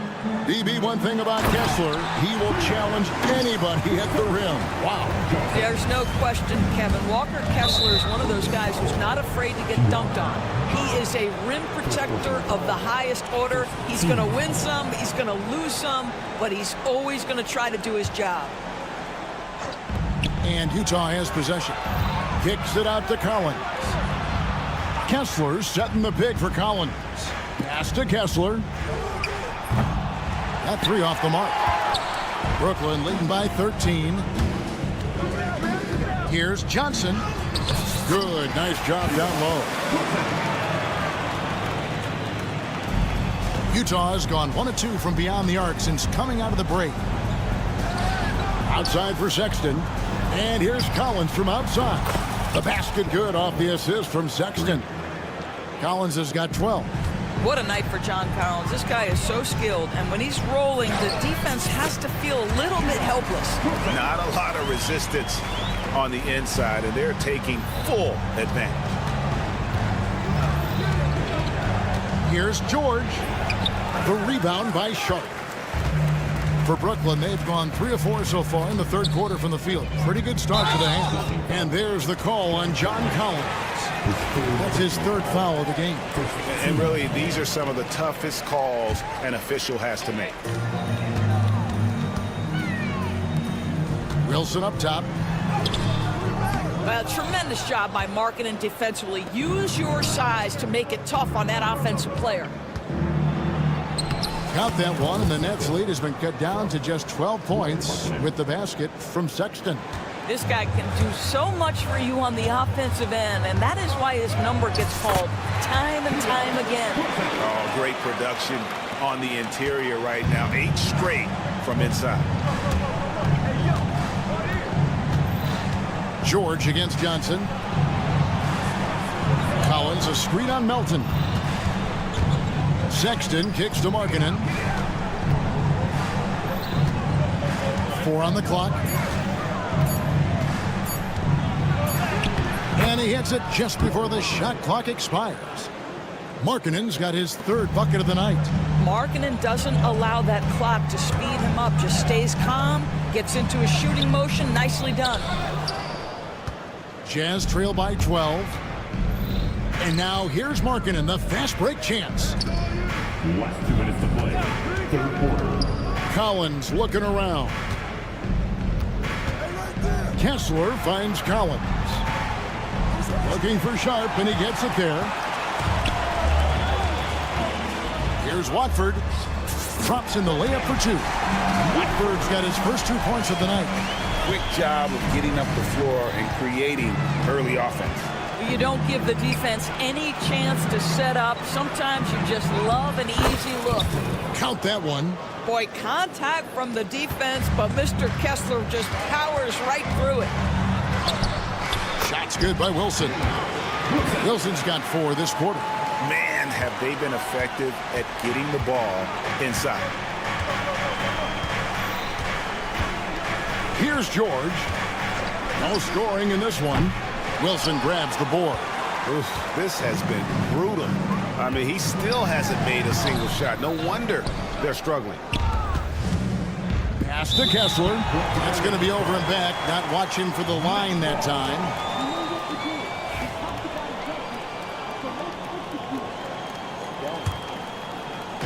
.56 seconds left in the third. And looking now to numbers for George, how he performed last season. Put up about 13 points per, 4 assists, and 3 rebounds. And right now for him, it's about gaining experience and continuing to develop his game. This is a man's game, and you've got to earn your minutes in this league. This guy, his time will come eventually. George against Johnson. A nice shot by George. George has got his first bucket in this one. And nice touch inside. George can finish from all 3 levels. Johnson can't hit. Jazz trail by 14. Markkanen looking it over. And foul on the shot. He'll shoot 2 at the free throw line.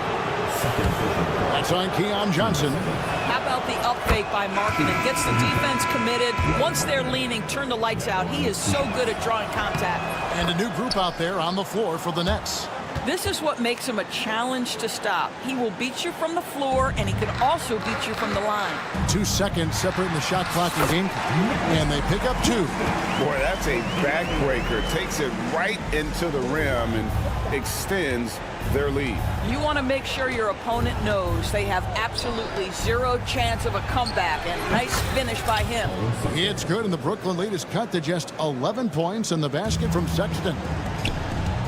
Here's Claxton, and Claxton throws it down. Well, Claxton could have an apartment up near the rim. These dunk attempts are routine.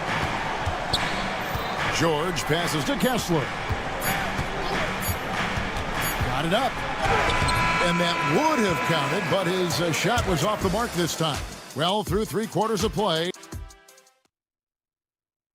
And a worthy candidate tonight as we take a look at our State Farm assist of the game. And the definition of teamwork right there, guys. I mean, what great communication between them, and what a beautiful feed. Nothing better than chemistry, right? Working together to create a bucket. And there have been 2 very different performances from these teams today as we get going in quarter number 4. Down on the block, it's Johnson with Claxton. Russell is out there with Cam Thomas. And it's Bogdanovich in at the small forward position. So that's the Nets 5. Yeah, Kessler right in that restricted area. Good finish. Here's Johnson. Utah with the rebound. Collins has got 9 rebounds in the game, getting it done. Sexton the pass to Kessler. And there's the foul on the shot. He'll go to the line for 2. This is something I'd love to see Kessler continue to do, right? Use that big frame to get the whistle. And the second free throw, good. Brooklyn leading by 12. Johnson sets the screen for Thomas. Out up there for Johnson. Takes the alley-oop pass and dunks it down. That kid.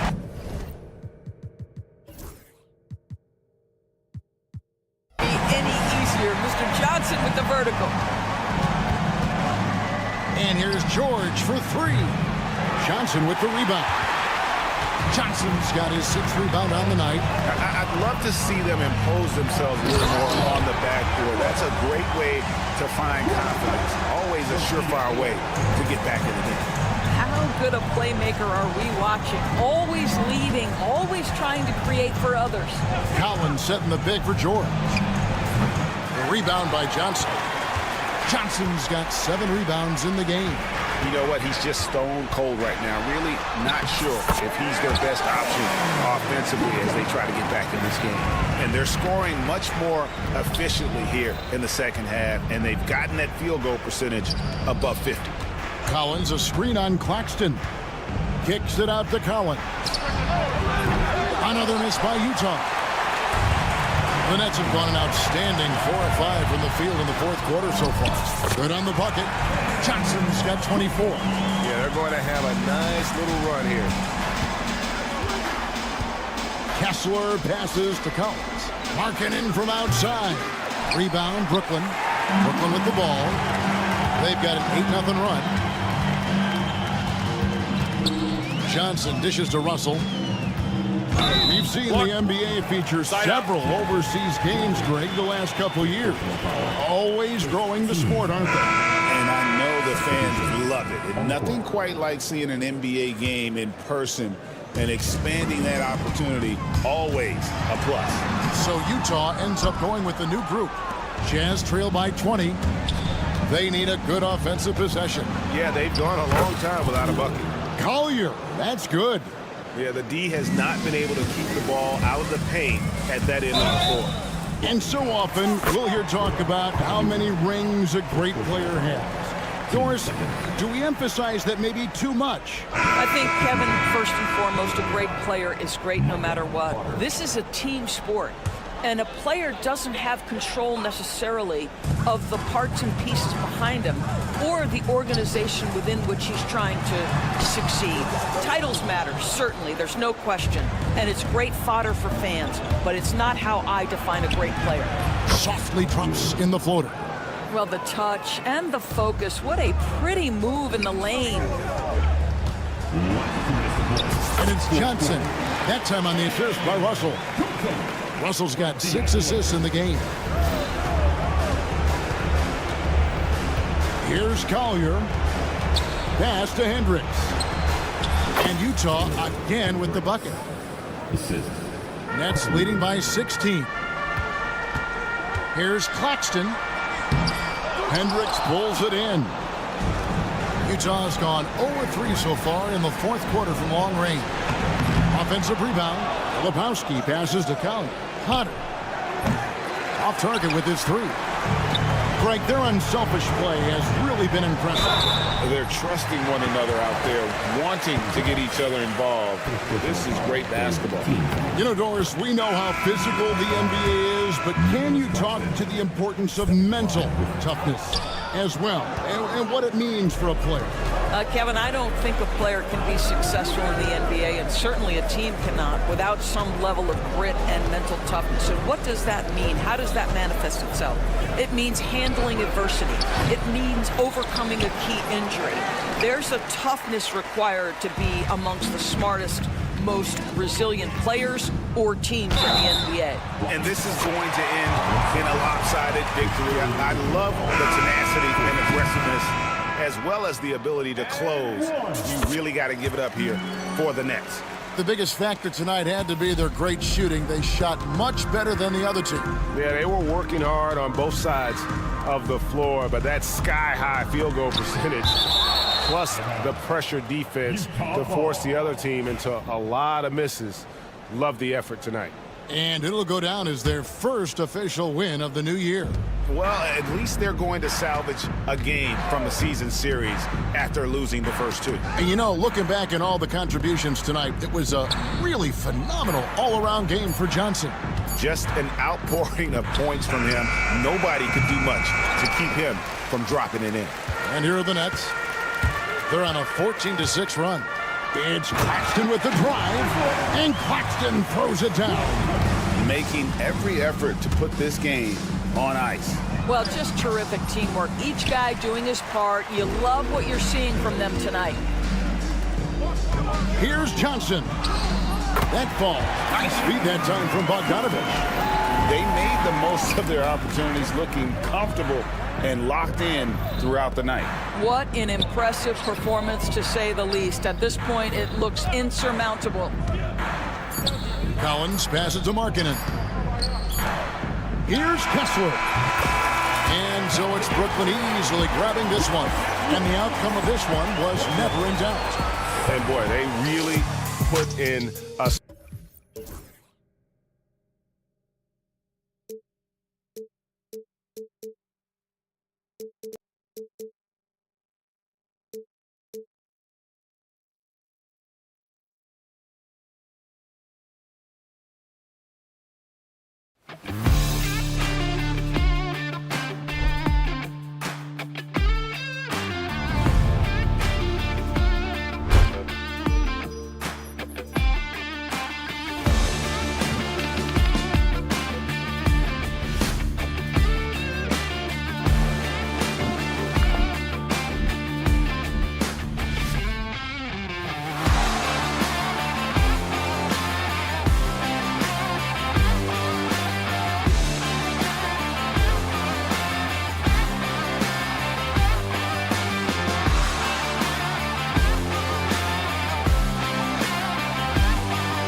in this new NBA season. And we've been waiting all summer, BA, to kick this thing off. So much excitement, so much hope, so much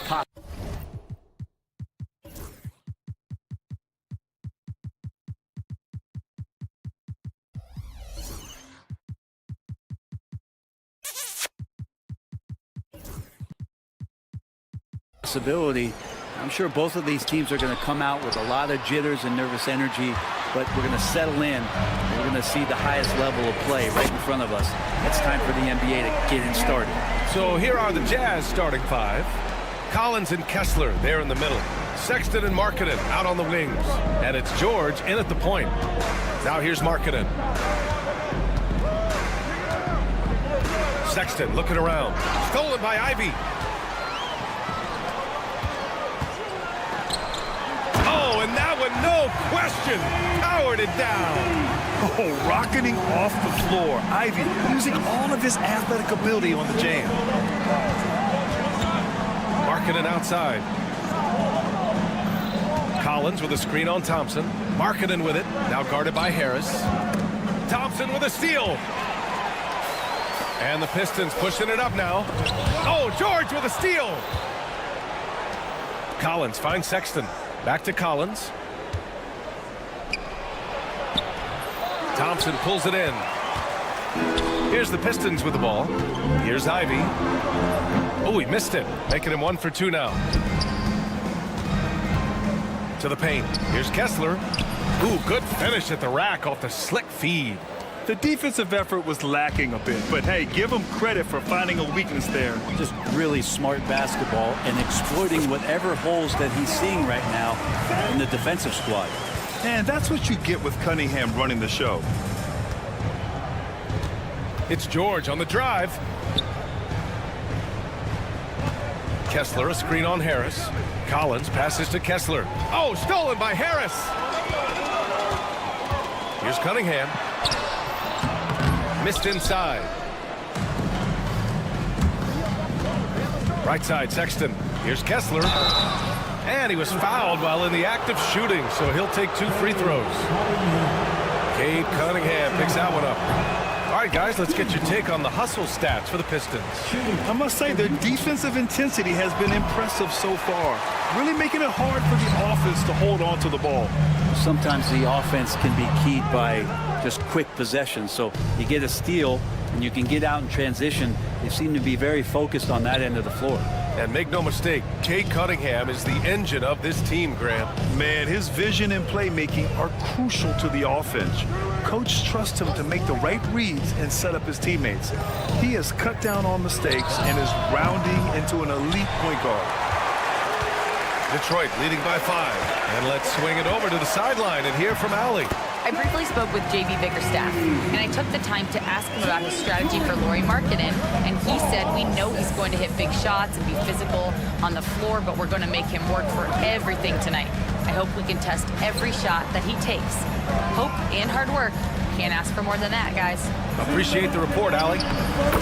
Count that one. And Markkanen's job is to make himself available in the pick and roll. That's a nice cut after setting the screen. Oh, they get a hand on it. Oh, George with a steal. Pass to Sexton. Now Kessler. A minute 37 left to play in the first quarter. And that's what happens when you don't take care of the ball. Hey, that makes the turnover hurt even more. And the gamble paying off. Jazz trail by 3. Markkanen, the pass to Collins.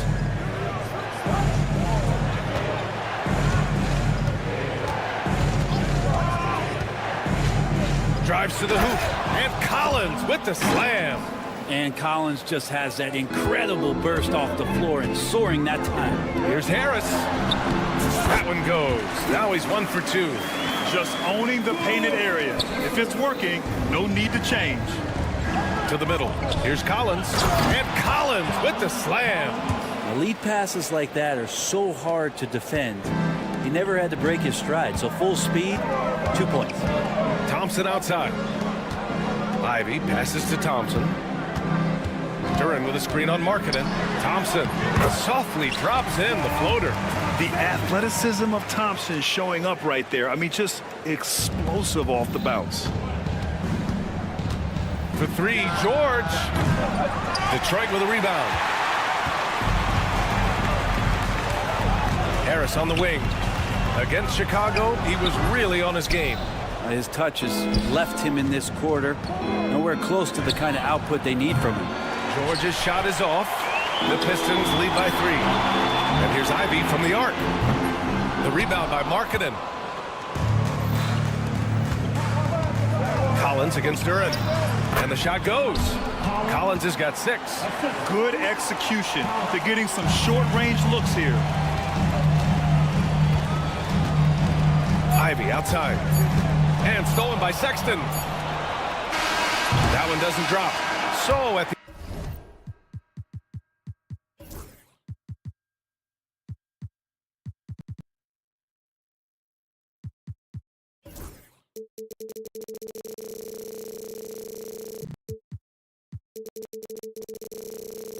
end of 1 quarter of play, still a close game. Detroit on top, leading by 1. And quarter number 2.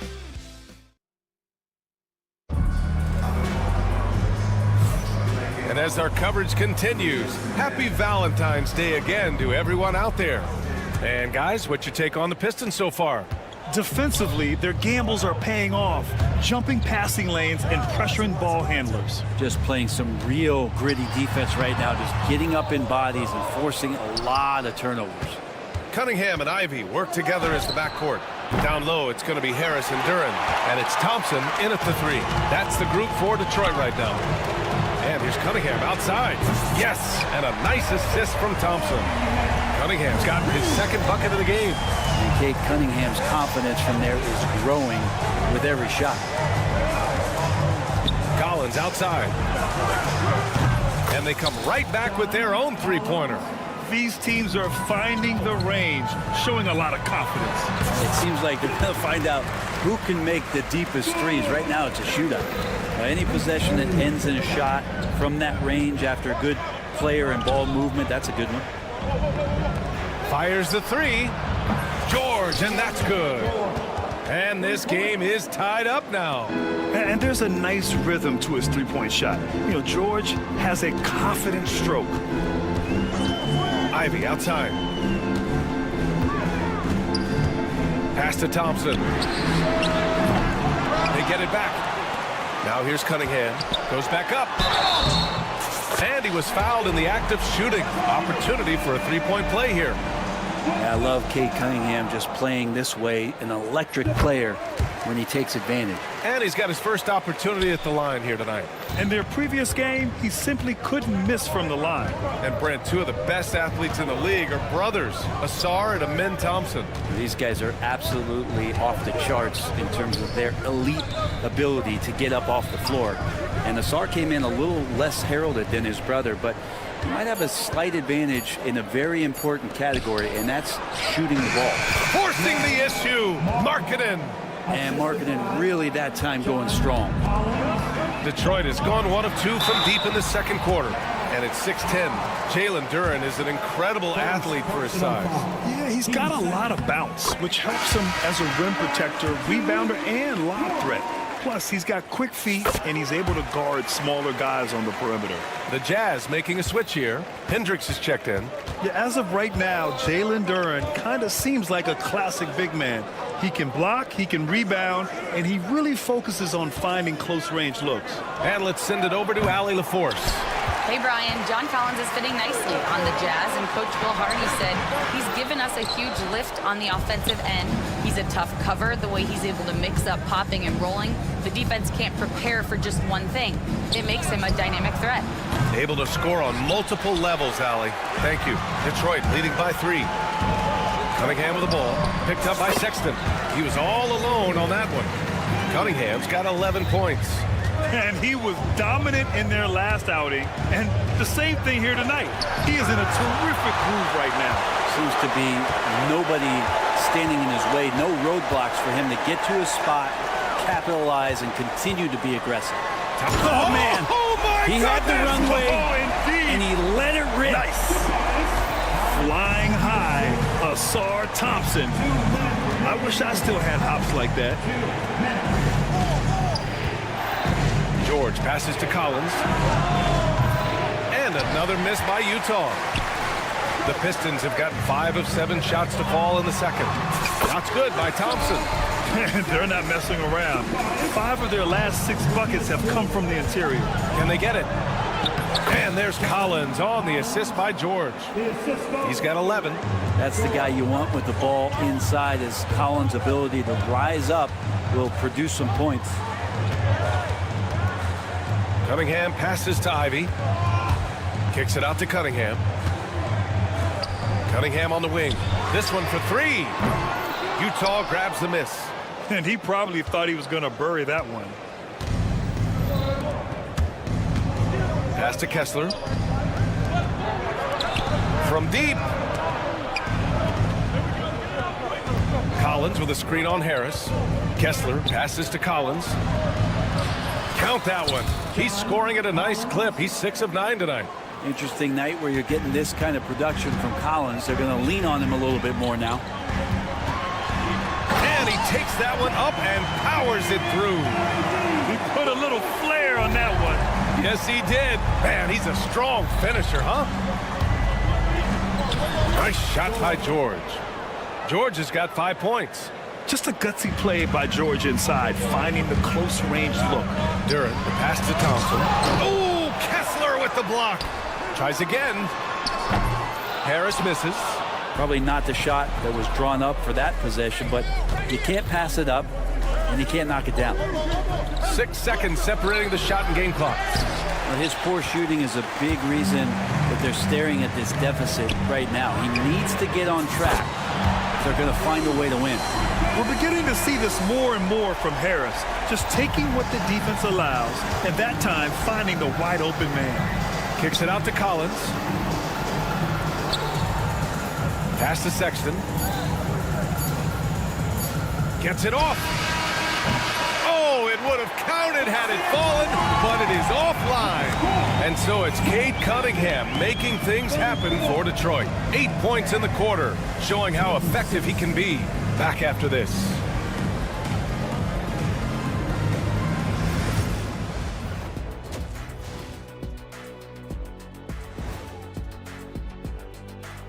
Welcome, everyone, as we dig into the details. Things working out.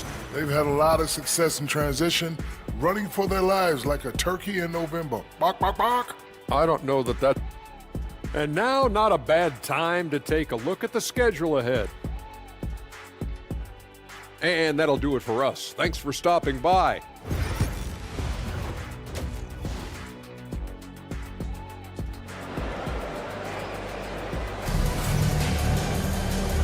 And we've got third quarter basketball here. 2 quarters in the books. A fantastic game from John Collins in this one. Can they come up with an answer for him coming out of the half? They have to change something defensively. They're just way too easy out there, and I'm sure coach is going to make that a priority at halftime. So the Utah 5 right now. They've got Collier, Filipowski out there with Walker Kessler. Then it's Jordan Clarkson, and it's Sexton in at the 2. Here's Collier, and he can't jam it through. That is a rarity. When he takes flight, he usually hammers it home. Thompson, that's good. Grant with the money's on the line. The mid-range is still a big part of the elite player's game. You're right, B.A. And really, it comes down to touch, obviously. And size certainly helps. And then the savvy and balance to create that space. Potter, he's checked in for Utah. Count it. Filipowski's gotten his first points in this one. A great move. I mean, the defense has no response. Well, just ripping through right there as he finds the open spot and gets right through there. High basketball IQ play. Like a matador. Olay! There was no defense. That has to be one of the easier shots I've seen tonight. Yeah, feels like Christmas right now, just gift wrapping points. Now we have a moment to look at how the blocks have been stacking up over the past several months from Walker Kessler. We're just not seeing the same tenacity from him on the defensive end lately. He hasn't been blocking as many shots over the last few months, and I think it's made him a little less intimidating under the hoop. Martin, he's checked in for Potter. Here's Cunningham. The offensive rebound. Got a piece of it. Look at the vertical from Clarkson. Great job sending that shot back. Here's Thompson. And that one goes in as he's fouled. It'll be 3 points if he converts the free throw. Williams is checked in for Martin. Detroit shooting their 4th shot at the foul line here. That free throw is good from Thompson. Jazz trail by 13. Kicks it out to Clarkson. Utah with another miss. This isn't how they wanted to start the second half. Only 1 of 4. Here's Thompson. Ivy outside. Pass to Harris. Ivy against Sexton. For 3, here's Harris. And so ball out of bounds. Thompson touched it last. Let's look at the top rebounders from last season. Number 5 is Jalen Duren. Simply put, he was terrific down low last year, owning the glass. Utah making a switch here. Sensaball's checked in. The Jazz have gotten only 1 of 4 shots to fall in the second half. Here's Filipowski. Gets it to go from 18 feet away. Filipowski's got his 2nd basket of the game. And so Cunningham will bring it up for the Pistons. Gives us a chance to catch up with Allie LaForce. Brian, there are some players who felt the 65-game requirement for postseason awards was too high. The NBA's executive VP and head of operations, Joe Dumars, said, quote, "You're still allowed to miss 20% of the season. People pay to go, and they want to see their stars play." Brian, it's all about the fans. True enough, Allie, thanks. And he's headed to the line for 2. He gets the whistle there. Sexton looking confident, tried to find a gap, made his way in there and got fouled. All right, let's say you're starting a new franchise today, and you get to pick any player in the league. Who you got, Graham? Oh, man, there's so much talent to choose from. You can't go wrong with Doncic, Antetokounmpo, or Jokic. There's some enticing young players, too, like Anthony Edwards as well. And it's a completely new group for the Pistons.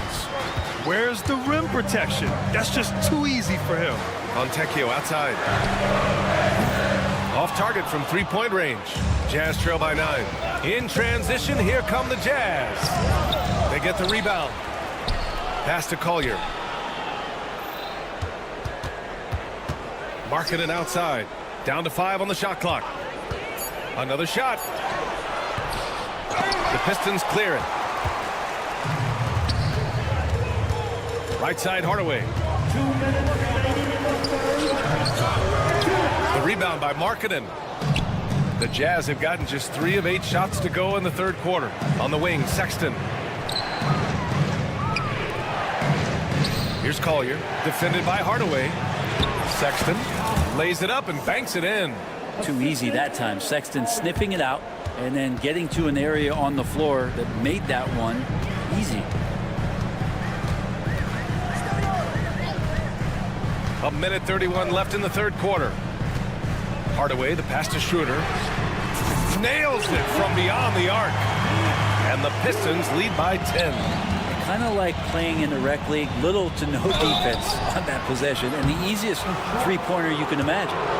Man, he made sure to get his money's worth on that side. He's getting his first free throw attempts of the night now. 7 feet, really good at shooting the basketball, a decent handle. Lauri Markkanen starts to tinker on that unicorn category. Hendricks is checked in for Utah. Juzang comes in for Sexton. Stewart, left side. Outside Hardaway. Pass to Schroeder. Let's go with a 3. The rebound by Filipowski. Jazz trail by 8. Markkanen for 3. There's 53 seconds left in the 3rd. The shot by Filipowski, no good. Detroit has gone 1 of 4 here in the 3rd from range. Here's Holland, out left to the wing. Outside Schroeder. Here's Stewart. That one falls, coming off Schroeder's feed. Shooing off all the contact, Stewart able to get through with an aggressive play. Here's Hendricks, and the powerful one-handed slam.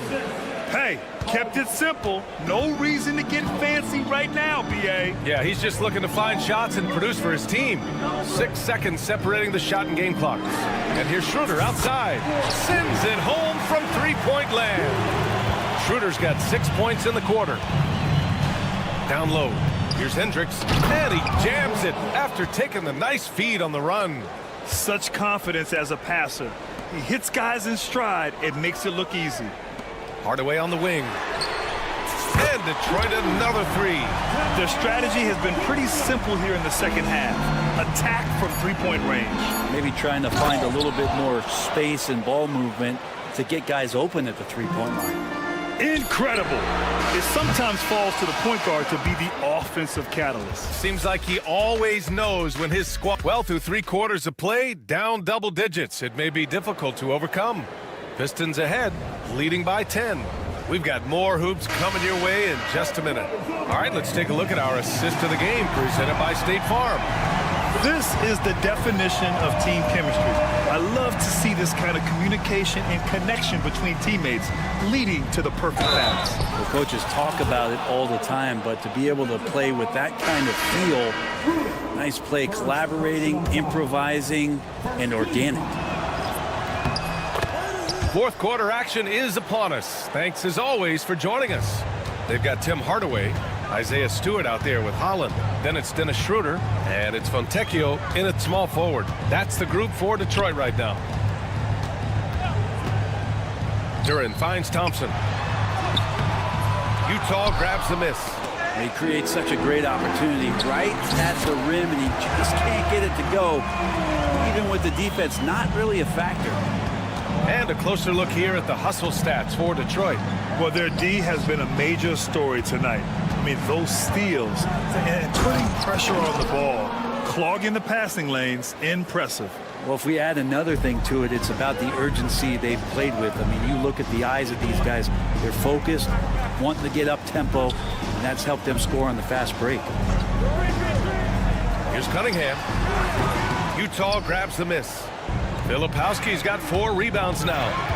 Pass to Hendricks.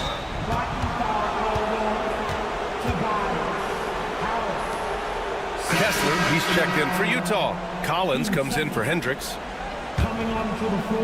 We played just over a minute here in the fourth. Markkanen for 3. So confident from range. Markkanen. It's not a secret that Markkanen can stroke it from long distance, and that ability, that's going to help open up the floor for his teammates. Here's Ivy. Kicks it out to Cunningham. And he can't answer back. The three-pointer offline. Well, he got off to a terrific start from the perimeter, but in the second half, he can't seem to build on that early success. Markkanen with it. Now Thompson defending. Oh, stolen by Harris. To the inside. Pass to Duran. Thompson outside. Knocks it loose. Now here's Harris. 6 on the shot clock. And there is a whistle. That goes on Tobias Harris. That's his 3rd foul of the game. And great job to establish position and square up. Here's George. Right now, firing on all cylinders. Yeah, there's a nice flow to this offense right now. And Collins with the jam. And some of the dunks Collins can pull off are just awesome. The Pistons have gone 1 of 4 since the fourth quarter began. Cunningham, right side. Back to Ivy. Harris passes to Cunningham. 6 to shoot. The 3 is up. Utah grabs the miss. Markkanen's got 5 rebounds in the game. Pass to Kessler. That one's good. This game is all even. Sexton working the ball to a teammate. That's what you want to see from him. Here's Harris. Oh, and he got fouled on his way up. He'll head to the line to shoot 2. All right, guys, what do you think so far about the offensive approach for the Jazz? Yeah, they were so aggressive from the start, getting the ball into the painted area. Now, they stuck to their game plan, and it paid off. You probably have to touch on as well that tonight their penetration has been awesome. I mean, they put force on this game, attacking off the bounce, and the willingness to do that has paid off. Woo-wee! What a big finish out of the backcourt. That might be exactly what they needed at this point of the game. Defense has got to be better. Flat-out effort was not there. You got to like the fire you get from Ivy, turning up the intensity to get the bucket. Pass to Collins. To the wing on the left. Here's Collier. And down it goes. Jam that one home. Oh, my. That's why we had those breakaway runs. Dude, he risked pulling the whole thing down to the floor right there. And here's Duran. Here's Harris. Oh, and makes it with the kiss. How about Tobias Harris coming through? Critical shot there. Utah trailing here. A minute 22 left to play in the fourth quarter. Here's Collier. Inside. Here's Collins. And Collins with the slam. And maybe not the first guy you think about. Collins in the clutch. Now Ivy. 58 seconds left to play in the fourth quarter. Count it! Wow. That takes steady nerves right there. Not backing down from this moment here. When the game is close, he kicks it up a notch. Outside for Sexton. Oh, gets the three to fall. Sexton trying to assume the leadership role. What a big hoop there. Cunningham with the ball. Picked up by Collins.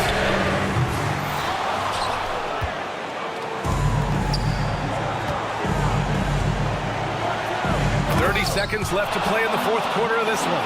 Yes! The big man coming through. Collins delivering. That's the big fella. Harris against Collins. Count it!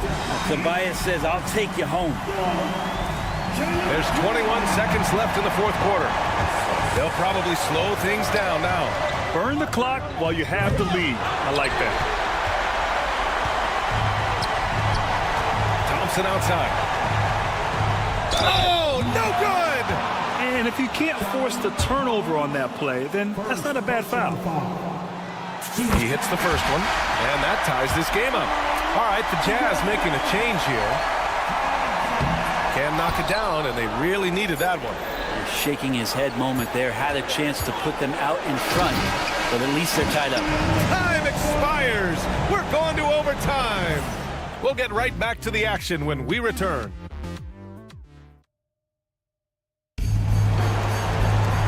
Glad to have you with us as we get going in overtime. Neither team giving an inch in this game.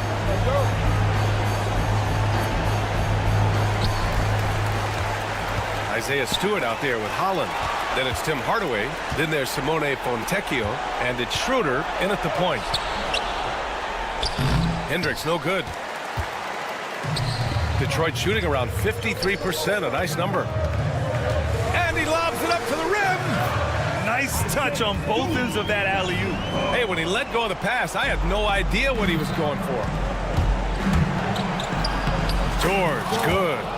Well, if you came here looking for a scoring battle, I think you made the right choice. Yeah, both of these teams locked in on the offensive end. Going to be a high-scoring affair tonight. Down low. Pass to Hendricks. The three is up. The rebound by Detroit. Outside Schroeder. Here's Fontecchio. Outside Hardaway. Here's the pick. Back to Fontecchio. And here's Schroeder outside. Collins with the rebound. Collins has got 4 rebounds now. Here's Clarkson. And he takes it in for the layup off a very nice feed. You got to bring more fire than that to stop Clarkson. He's a pro at fending off tight defense. George against Schroeder. Into the lane. And he banks in the layup. We are in OT. A minute and a half gone by and what has been a great one. Kicks it out to Collins.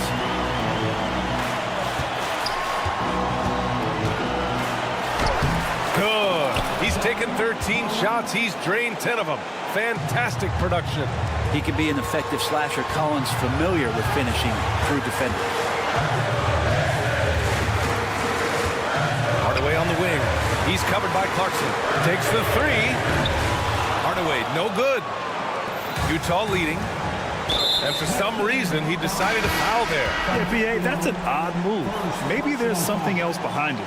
And it's a completely new group for the Pistons. Here's Collier. He's watched by Cunningham. Kessler, a screen on Cunningham. Kessler up top. 6 on the shot clock. Pass to Collier. Kessler, a screen. The Jazz need to get one up in a hurry. Yeah, anytime you put the ball up near Durham, there's a chance it ends up back in your face. Thompson passes to Cunningham. Yes, and a nice assist from Thompson. Man, I'll tell you what, the pressure is cranked up. Who better to call than this guy? Collins, left side. And out of bounds. Detroit will have it. Man, the score being this close, you have to retain possession of the ball. You just can't give it away like that. And it's Detroit with the ball. They lead by 1. 4 seconds separating the shot and game clocks. And they do have a foul to give if needed. The whole arena knows they need a 3 to force another overtime. Can't get it to drop. Good D by Duren. Boy, this offense has been dynamic and diversified. Just everyone sharing the ball and sharing the load makes you difficult to defend. They've been battling all night.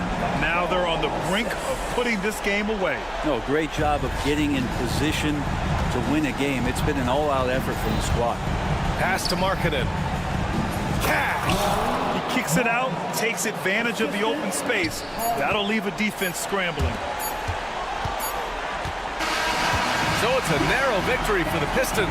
Pulling it. All right, Allie, thank you. And that'll do it, folks. For Brent Behring, Grant Hill, and Allie LaForce, this is Brian Anderson.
I know you're as excited as I am.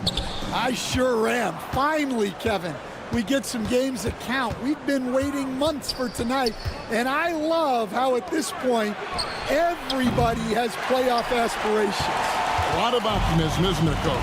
There sure is. This is the best day of the year. Here are the starters for Brooklyn. Down on the block, it's Johnson with Claxton. D'Angelo Russell out there with Cam Thomas. And it's Bogdanovich in at the small forward position. Last game for Brooklyn, they picked up the W against the 76ers. Here's Johnson. Outside Russell, pass to Bogdanovich. Here's the three. Drills it from outside. Bogdanovich has got the game going here with the first basket for Brooklyn. And Bogdanovich is a consistent shooter from outside. Once he's in rhythm, he's comfortable from firing from beyond. Matching baskets from the perimeter, an earmark of today's game. Yeah, sometimes you get in a shootout like this, but you just hope that you can get a stop first. Thompson in the post. Bogdanovich on him. And Thompson gets it to go in on the assist from Harris. Gotta do more than this to stop Thompson. He's used to having to fight through contact. And Greg, for longtime Pistons fans, that bad boys era was so special. I mean, Detroit's a tough, hard-working town, and those teams did have great talent led by Isaiah Thomas, but it was their physical, intimidating style of play that made them the bad boys. Cunningham passes to Ivey. Back to Cunningham. From the wing. Rebound by Johnson. You're not going to see that very often. Plenty of space, but he just, let's face it, he whiffs on that one. And it's blocked. Well, I want to see more of this from Durham. Nice effort using his size to make an impact defensively. And slam dunk by Harris. Playing with high energy, outworking the defense up the floor. Yeah, the commitment to run is paying great dividends on the break. Now, here is Russell. Takes a three. It's hauled in by Harris. Shot from the top of the key. The offensive rebound. And Duran is right there. Well, positioning and size win Duran the offensive rebound, which he then cashes in on. And Russell gets it to go. Well, anytime you can get a good look close in like that, it's always your best option. Here's Ivey into the lane. Throws it down as the official calls the foul. It may be a three-point play. It's on Nick Claxton. Whoa, that'll wake you up. He is such a great athlete. As the son of two professional athletes, Stan, Jaden Ivey was raised around sports. He knows the culture. Yeah, that's an understatement, Kevin. His grandfather and father both played professional football. His mom played in the WNBA. She's now a college coach, but she also spent some time as an assistant with the Grizzlies. This guy has had sports from the time he was born. The shot's good from Claxton. And I like Russell's ability to create for others. He does what's best for the team. And the basket is good. And now you see them starting to really work the ball inside. Russell with it. Picked up by Thompson. And the whistle blows. It's going to be on Asar Thompson. That is his first foul of the game. And we got to take a second look to admire that outstanding block. And making a statement right away, letting them know they won't get any easy ones when he's around.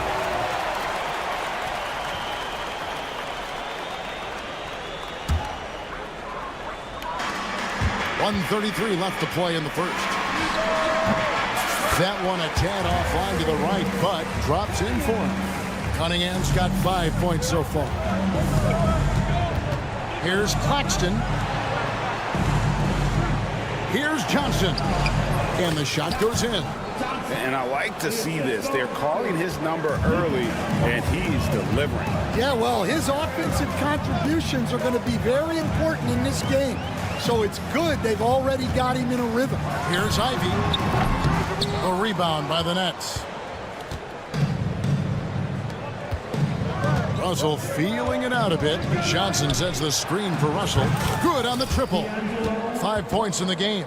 He's looking very confident so far. The defense is going to have to account for him. Pass to Ivy.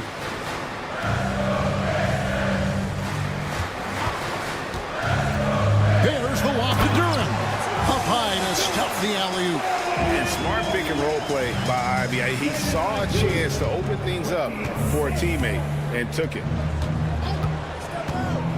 Here's Johnson, and a lot of contact on that one, so he'll shoot 2 here. That's on Jalen Durham. This is his first trip to the line tonight. That free throw, no good. And he's good on the second. Pistons leading by 5. Here's Thompson. That's in, coming off the assist from Cunningham. 6 points now in the game from Azar Thompson. Russell with a wide open look. No good from outside. And it's Detroit's ball. Fires the 3. They grab their own miss. It's stolen by Johnson. For the 3. The shot, no good. Ivy on the wing. And so it's Detroit heading to the bench with a 7-point lead as we wrap up.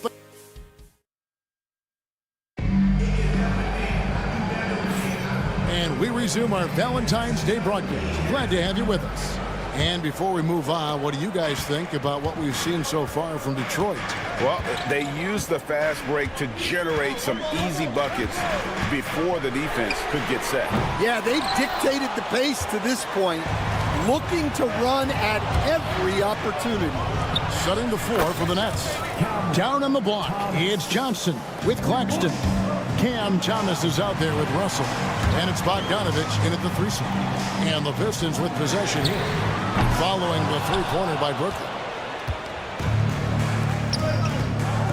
Harris against Johnson. Outside, Russell. Johnson with a screen on Harris. Stolen by Thompson. And now Harris running the floor all by himself. And it's a great finish! Oh, my. Such a smart offensive player. Harris in just the right spot there to finish on the break. Now, here's Thompson. And he really did play well against Chicago in that last game. I don't know what the heck happened there. That's just a careless turnover. Johnson against Harris. And the Nets miss again. Detroit leading by 6 after a solid rookie. And it's a great finish! Oh, my gosh. And his athleticism is really off the charts. Love seeing Thompson punching home like that. He just punched the ticket on that one. That'll get the job done. Powerful 2-hand jam. Nets trail by 6. Bogdanovich with it. Picked up by Thompson. Here's Thomas. Detroit with the rebound. Duran's got his 5th rebound in this one. Nice ball movement by Detroit. Cunningham finds Harris. Down low. And slam dunk by Harris. How about that finish by Harris? He sees his opening and does not hesitate to rise up and be free. Well, you can't question his confidence from out there, but it's not falling. Maybe time for a different approach. And Duran slams it in. Well, as a lob partner, Duran's exactly what you want. He really goes and gets it. The edge on the glass is the difference. It's allowed them to build this lead. And slam dunk by Ivy. Of the 2 offenses here tonight, you can tell theirs is just a bit more in sync. Well, I think it's because they're calling sets that really match up well with their personnel. Here's Thompson. Rebound, Brooklyn. Following this one, they get to host the Cavaliers.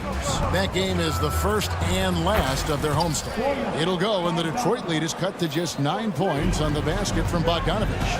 And the reliability of Bogdanovich. His teammates know bogey is good for that shot, so he gets the feed and sinks it. Yeah, way to get there first and be willing to absorb the contact. And for those of you just joining us in the second quarter, with about 3 minutes gone by. Analytics or the eye test? The optics or the numbers in front, Greg? When you're judging the performance of a player, what kind of criteria do you use? Well, an MVP candidate recently said, my eye test tells me this guy's a terrible defender, but the analytics tell me he's a great defender. I'm confused, and I often feel the same way. Here's Cunningham. Saw him with 29 points last game. 1:51 left now here in the second. Lets it go from deep. Cranes the three-pointer. Cunningham's got 8 points. Well, as a defense, you have to expect Cunningham to take those. He's not shy at the arc. And let's head over to the sideline and catch up with David Aldridge. Kevin, thanks. Last season, the NBA again set records for attendance. Overall, arenas were filled to 98% of capacity. Commissioner Adam Silver says we're in a great position. We almost can't fit more people in our arenas. Kevin, he made it clear the area for growth is in media and especially in mobile viewing. David, you know this, directly to the fan. I mean, my goodness, all the different ways you can consume the game, it's beautiful. Well, he's been very good at the line, and we all know free throws can make or break you in the end. +8 in the rebound differential. One more reason why they're in control. Now, here's Ivy. He has 5. And that is the exact type of opportunity this offense is looking to create. Yeah, quality offense will serve you well in the long run. You can't settle for bad shots. And it's Jaden Ivey with the foul. That's his first foul. Yeah, really good defensive play to cut him off there and square up. Nets trail by 9. Right side, Russell. Johnson's shot is off. Yeah, and they're fighting to get back in this one, but unfortunately, he just keeps coming up empty. And here we go. Brooklyn fast break. Loud up there for Johnson. And stolen by Thompson. Inside. And slam dunk by Harris. And look at Harris just going for it. Up high for that alley-oop. Here's Russell. That's in there. Thomas with the assist. 8 points for him. And guys, they continue to put a lot of pressure on the interior defenders with their work down low. Throws it up high. A flawless finish on the alley-oop. And the Pistons lead by 11. And what an alley-oop. Those two read each other so well. It's a play I'm sure they love to run. No doubt the fight's there. They are trying to battle back, but he's just really struggling this quarter. Right there, the defender clearly trying to inhibit a fast break. I think that's a transition take foul. This is his 3rd free throw attempt of the game. And you know, guys, he had a big game at the free throw line in their last outing. That's a 2 from Cunningham. It's hauled in by Claxton. Claxton's got his 4th rebound with that last one here tonight. There's Russell with the 3. And no good on the last second attempt this time. And that concludes the first half. It's Detroit. They lead by 12. Time now for the halftime break, with the 3rd quarter soon to follow right here on 2K Sports.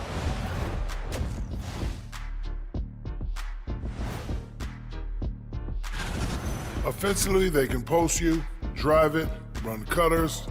They're living large in that painted area. And the taking a peek now.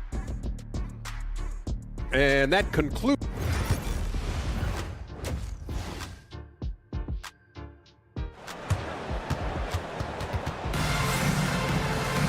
And with the second half upon us, we'll find out if this game becomes the route that it's threatening to be.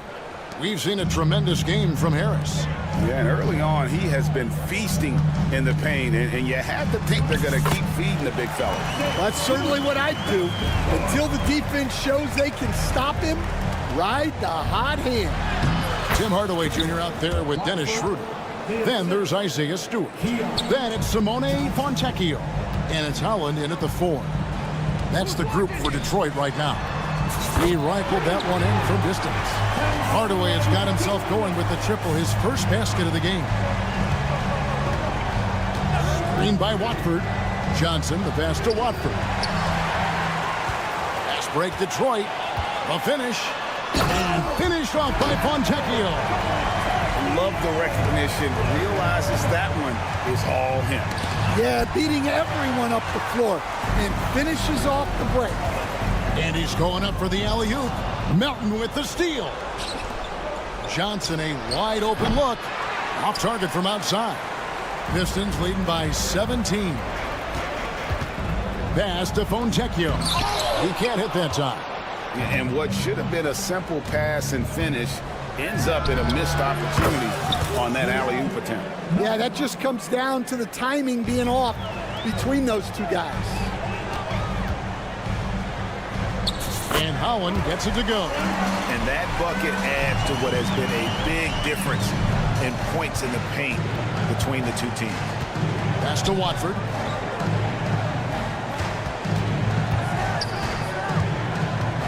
And here's Melton. 5 to shoot. The Nets need to get a shot off here. Johnson, that's for 2. Rebounded by Hardaway. And we've got a moment now to look at the rebounding trend over the last few months for Cade Cunningham. In the last few months, the rebounding has sort of taken a bit of a dive for him. And a lot of factors could be the cause, but it's a trend that Coach would probably like to see him reverse. Letting a guy sneak by for a putback off a free throw, that is inexcusable. That one goes in. Well, all of us coaches, we love when you can create looks in close. Sharp finds Melton. Just under 2.5 minutes into the third quarter now. There's the triple. The shot that time, not on target. Detroit leading by 15. Oh, and there's the alley-oop. Hammers the alley-oop through. Chemistry at its best. An unreal alley-oop. Yeah, you're right. The pass, the catch, the dunk, all of it perfect. Boy, they've been terrific from beyond here in the second. 3 minutes gone now in the third quarter. Hardaway for 3. The rebound by Watford. And he's a good shooter from outside, but not sure from that deep. Yeah, it seems like everybody's jacking them up from way out there these days. You want guys to stay within themselves. Stewart, that's tipped. Watford with it. He's got 5. And a miss there with a chance to cut the lead to single digits. Here's Howland, covered by Watford. Here's Stewart. Pass to Howland. Puts up a deep 3. The shot misses. I'm not sure if anyone on the team has the green light from there. Definitely not him. Well, that's the shot where if you make it, everything's fine. But if not, you're going to hear about it. Hardaway from outside. A putback. He hangs in there and cashes in on the second chance points. And they're beginning to just flat out fall apart defensively right now, especially on the interior. Here's Johnson, and he could not get that one to go. Out of contact, and he'll go to the line for 2. Yeah, good job to take it right at the deep. All right, we'll take a look now at how the points have been generated so far. A scoring breakdown for Detroit. Well, they've clearly been focused on getting the ball inside. And up to this point, the defense has not had an answer. And you can't ignore their passing. All game long, they've done a great job of just delivering the ball in rhythm right where it needs to be. Oh, smooth. Guys, very good job getting himself in close enough that he could just tip it back in. Well said. Those kind of plays in the offensive glass can tell the story sometimes, can't they? Now, Stewart. After Keon Johnson's three-pointer that didn't go. And Howland gets it to go. Nets trail by 13. It's 9 seconds separating the shot clock and game clock. Johnson with it. Stewart on him. It's good. Well, when you move the ball, you open up the defense. Great job to make the unselfish play. He takes it in, and there's a nice one-handed slam. The vision of Hardaway Jr. He scanned the floor and found his teammate. The Pistons have hit all 4 of their chances so far in this one. And look back a season ago. They did a solid job at the line, about 79% of their free throws. Here's Holland to the inside. Here's Fontecchio. Can't cash in from close range. A costly foul there. He'll shoot 3 free throws. Yeah, good job trying to get a hand in the face, but you've got to be more careful. The Nets have gone 5 of 8 from the charity stripe here tonight. He hits the second from the line. And he nails the third.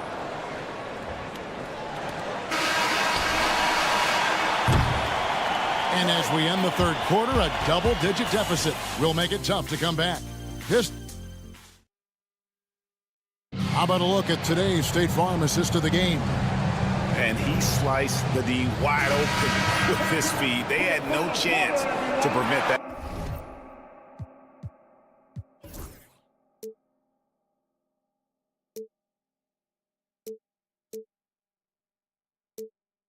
Now that is an elite level dish. What a great pass. And this is it. Glad to have you along for this fourth and final quarter. Setting the floor for the Nets. We've got Wilson, Watford out there with Sharp. Then it's D'Anthony Melton. And it's Johnson in at the point guard. And one of the problems in the first half, that shoddy work at the free throw line. They needed to fix that, and they've been much improved since the break. And the Pistons, an entirely new group now out there. And it's blocked. And they continue to control the glass. That's in. That's his 5th field goal. He's shooting a hot 71%. 5 for 7. Nets trail by 11. Johnson for 3. And again, no good by Brooklyn. Well, he just doesn't have it right now. It's as simple as that. And his team is struggling as a result. It doesn't take much room. Ivy saw some daylight and just took off. Now here's Johnson. Laid in with a nice touch off the glass. This league, Stan, is so deep with talent. Are there any players who you think get overlooked in the conversation? That's a great question, Kevin. I mean, there are some guys who I think get underrated because they play with other guys who are so talented and draw the attention. One guy that I have really seen lately that I think has been better than people think is Grayson Allen, the best three-point shooter or one of the best three-point shooters in the NBA and a very underrated defender. And he's evolving, isn't he? Looks like he's working on other parts of his game, but he's always been able to shoot, which has been his calling card. And he's a much more athletic guy than people give him credit for. And that's going to be a travel. Turns it over there, but that's his first of the contest. He's done a good job of minimizing mistakes on the night. Nets trail by 9. Just about 1.5 minutes gone by here in the fourth. And Claxton throws it down. The Pistons have gone 2 of 3 from the field to get the fourth quarter started. Harris kicks to Ivy. There's the lob to Duran. And stolen by Bogdanovich. Second personal foul. And that one falls for Johnson.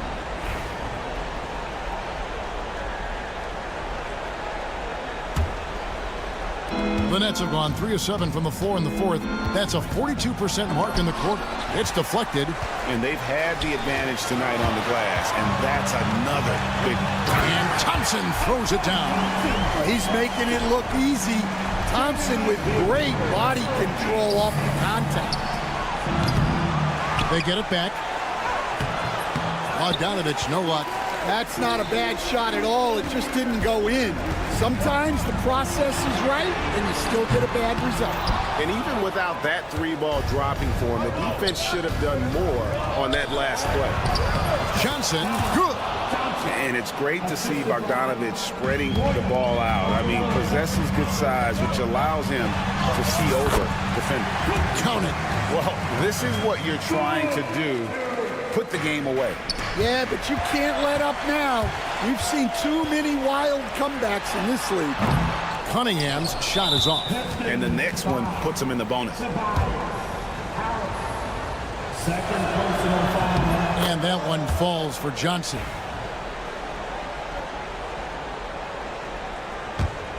Nets trail by 7. Claxton sets the screen for Russell. And Brooklyn with another turnover here.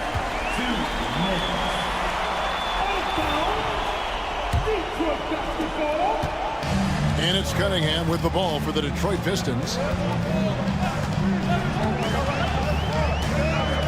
1:53 left in the fourth quarter of this one.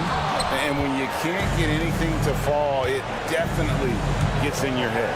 Yeah, they might want to draw something up here to get him something at the rim or get him to the free throw line. Sometimes that's all it takes to snap a cold streak. So it's the Pistons now, following the bucket by the Nets. Three-pointer. Gets that one to fall. That's his sixth field goal. He has shot the ball 12 times. And they have been relentless from deep. And you see the defense trying to react, but to no avail. Look, when the three is falling like this, there's not a whole lot you can do defensively. Here's Claxton. Good, and it's Russell picking up the assist. Russell's got assist number 5 here tonight.